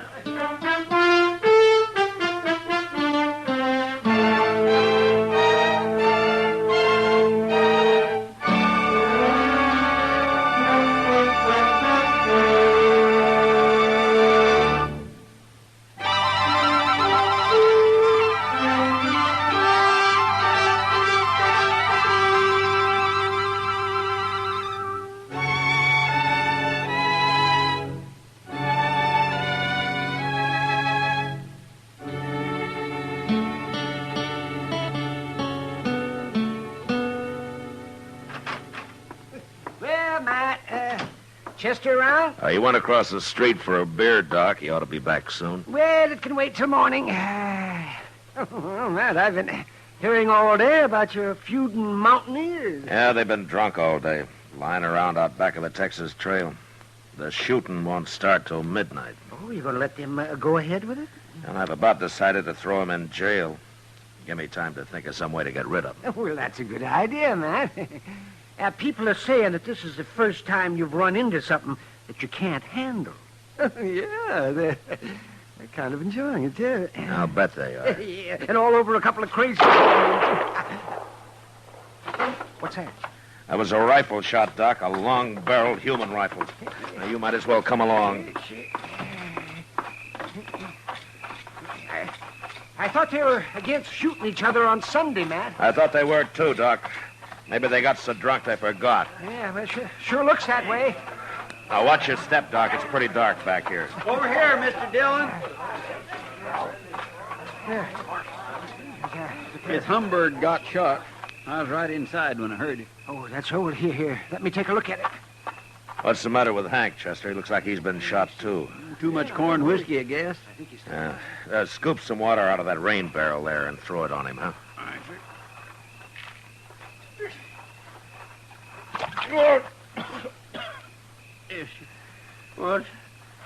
What's that you're doing now, Lou? Give him some more, Chester.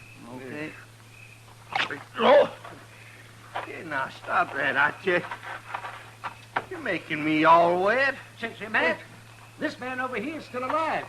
Let's get him over to my office. Give Doc a hand there, a couple of you men, huh?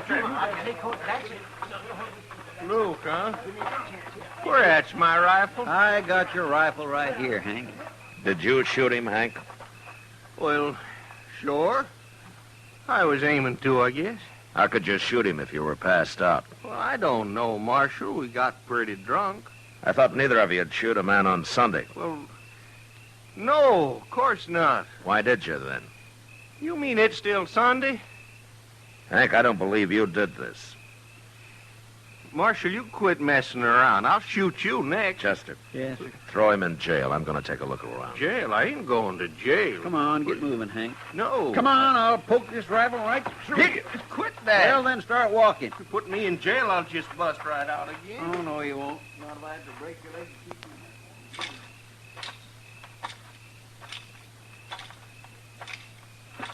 you. Who's that? All right, hold it right there. Hold it or I'll shoot. All right, that's better. Now get your hands up.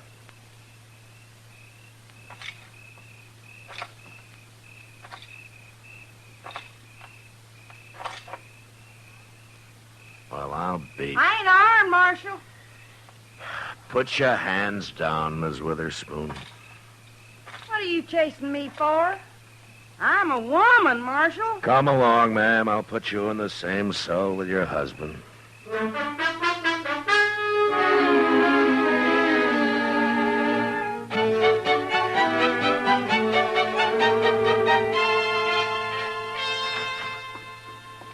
Well, I just give them their breakfast, Mr. Dillon. Hello, Doc. Morning, Chester. How's Luke Humbird doing? Well, I was just telling Matt.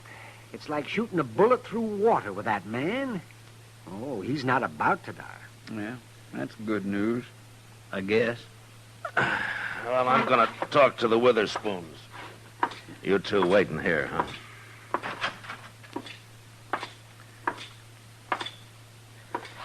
Morning, Hank. Ma'am. Morning, Marshal. You come on out to our place someday, Marshal. I'll cook you a better breakfast than you give us here. Thanks, ma'am. But it might be a long time before you go home.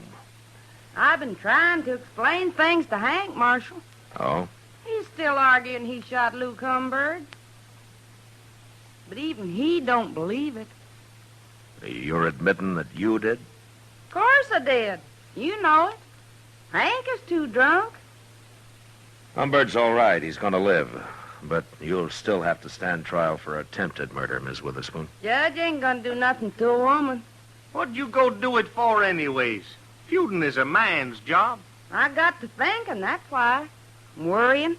About what? About you being too drunk to fight come Monday. And when I seen you laying around out back there, I knowed I was right, so I took your rifle and shot him. Don't you know if you'd killed Humbird and I hadn't caught you, Hank would hang for this? You're still saying that, Marshal. Oh, don't pay him no mind, woman. Hey, Marshal, when you gonna let me out of here? So you can go shoot Luke Humbird? No, you're staying here, Hank. You can't keep him locked up, Marshal. Yes, I can. No. It's all a mistake. I didn't have to shoot Luke at all. What? Well, the reason they got so drunk was they were celebrating. Celebrating what? They decided to call the feud off, Marshal. Both of them at the same time. Luke Humbird's gonna come out, go to work for Hank, and he's gonna live on the place. They got it all figured out. They's too drunk to tell me.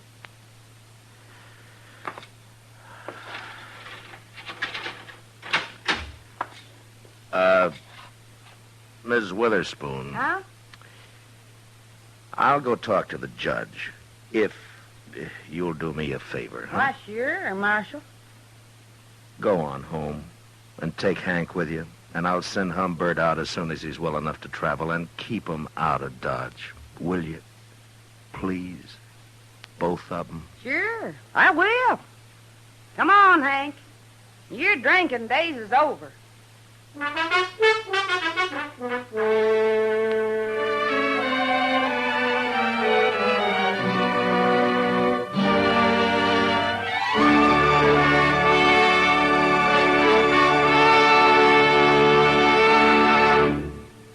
Gunsmoke, transcribed under the direction of Norman MacDonald, stars William Conrad as Matt Dillon, U.S. Marshal. Tonight's story was specially written for Gunsmoke by John Meston, with music composed and conducted by Rex Corey. Featured in the cast were Virginia Gregg, John Daner, and Lawrence Dobkin. Parley Bear as Chester, Howard McNear as Doc, and Georgia Ellis as Kitty. Join us again next week as Matt Dillon, U.S. Marshal, fights to bring law and order out of the wild violence of the West in Gunsmoke.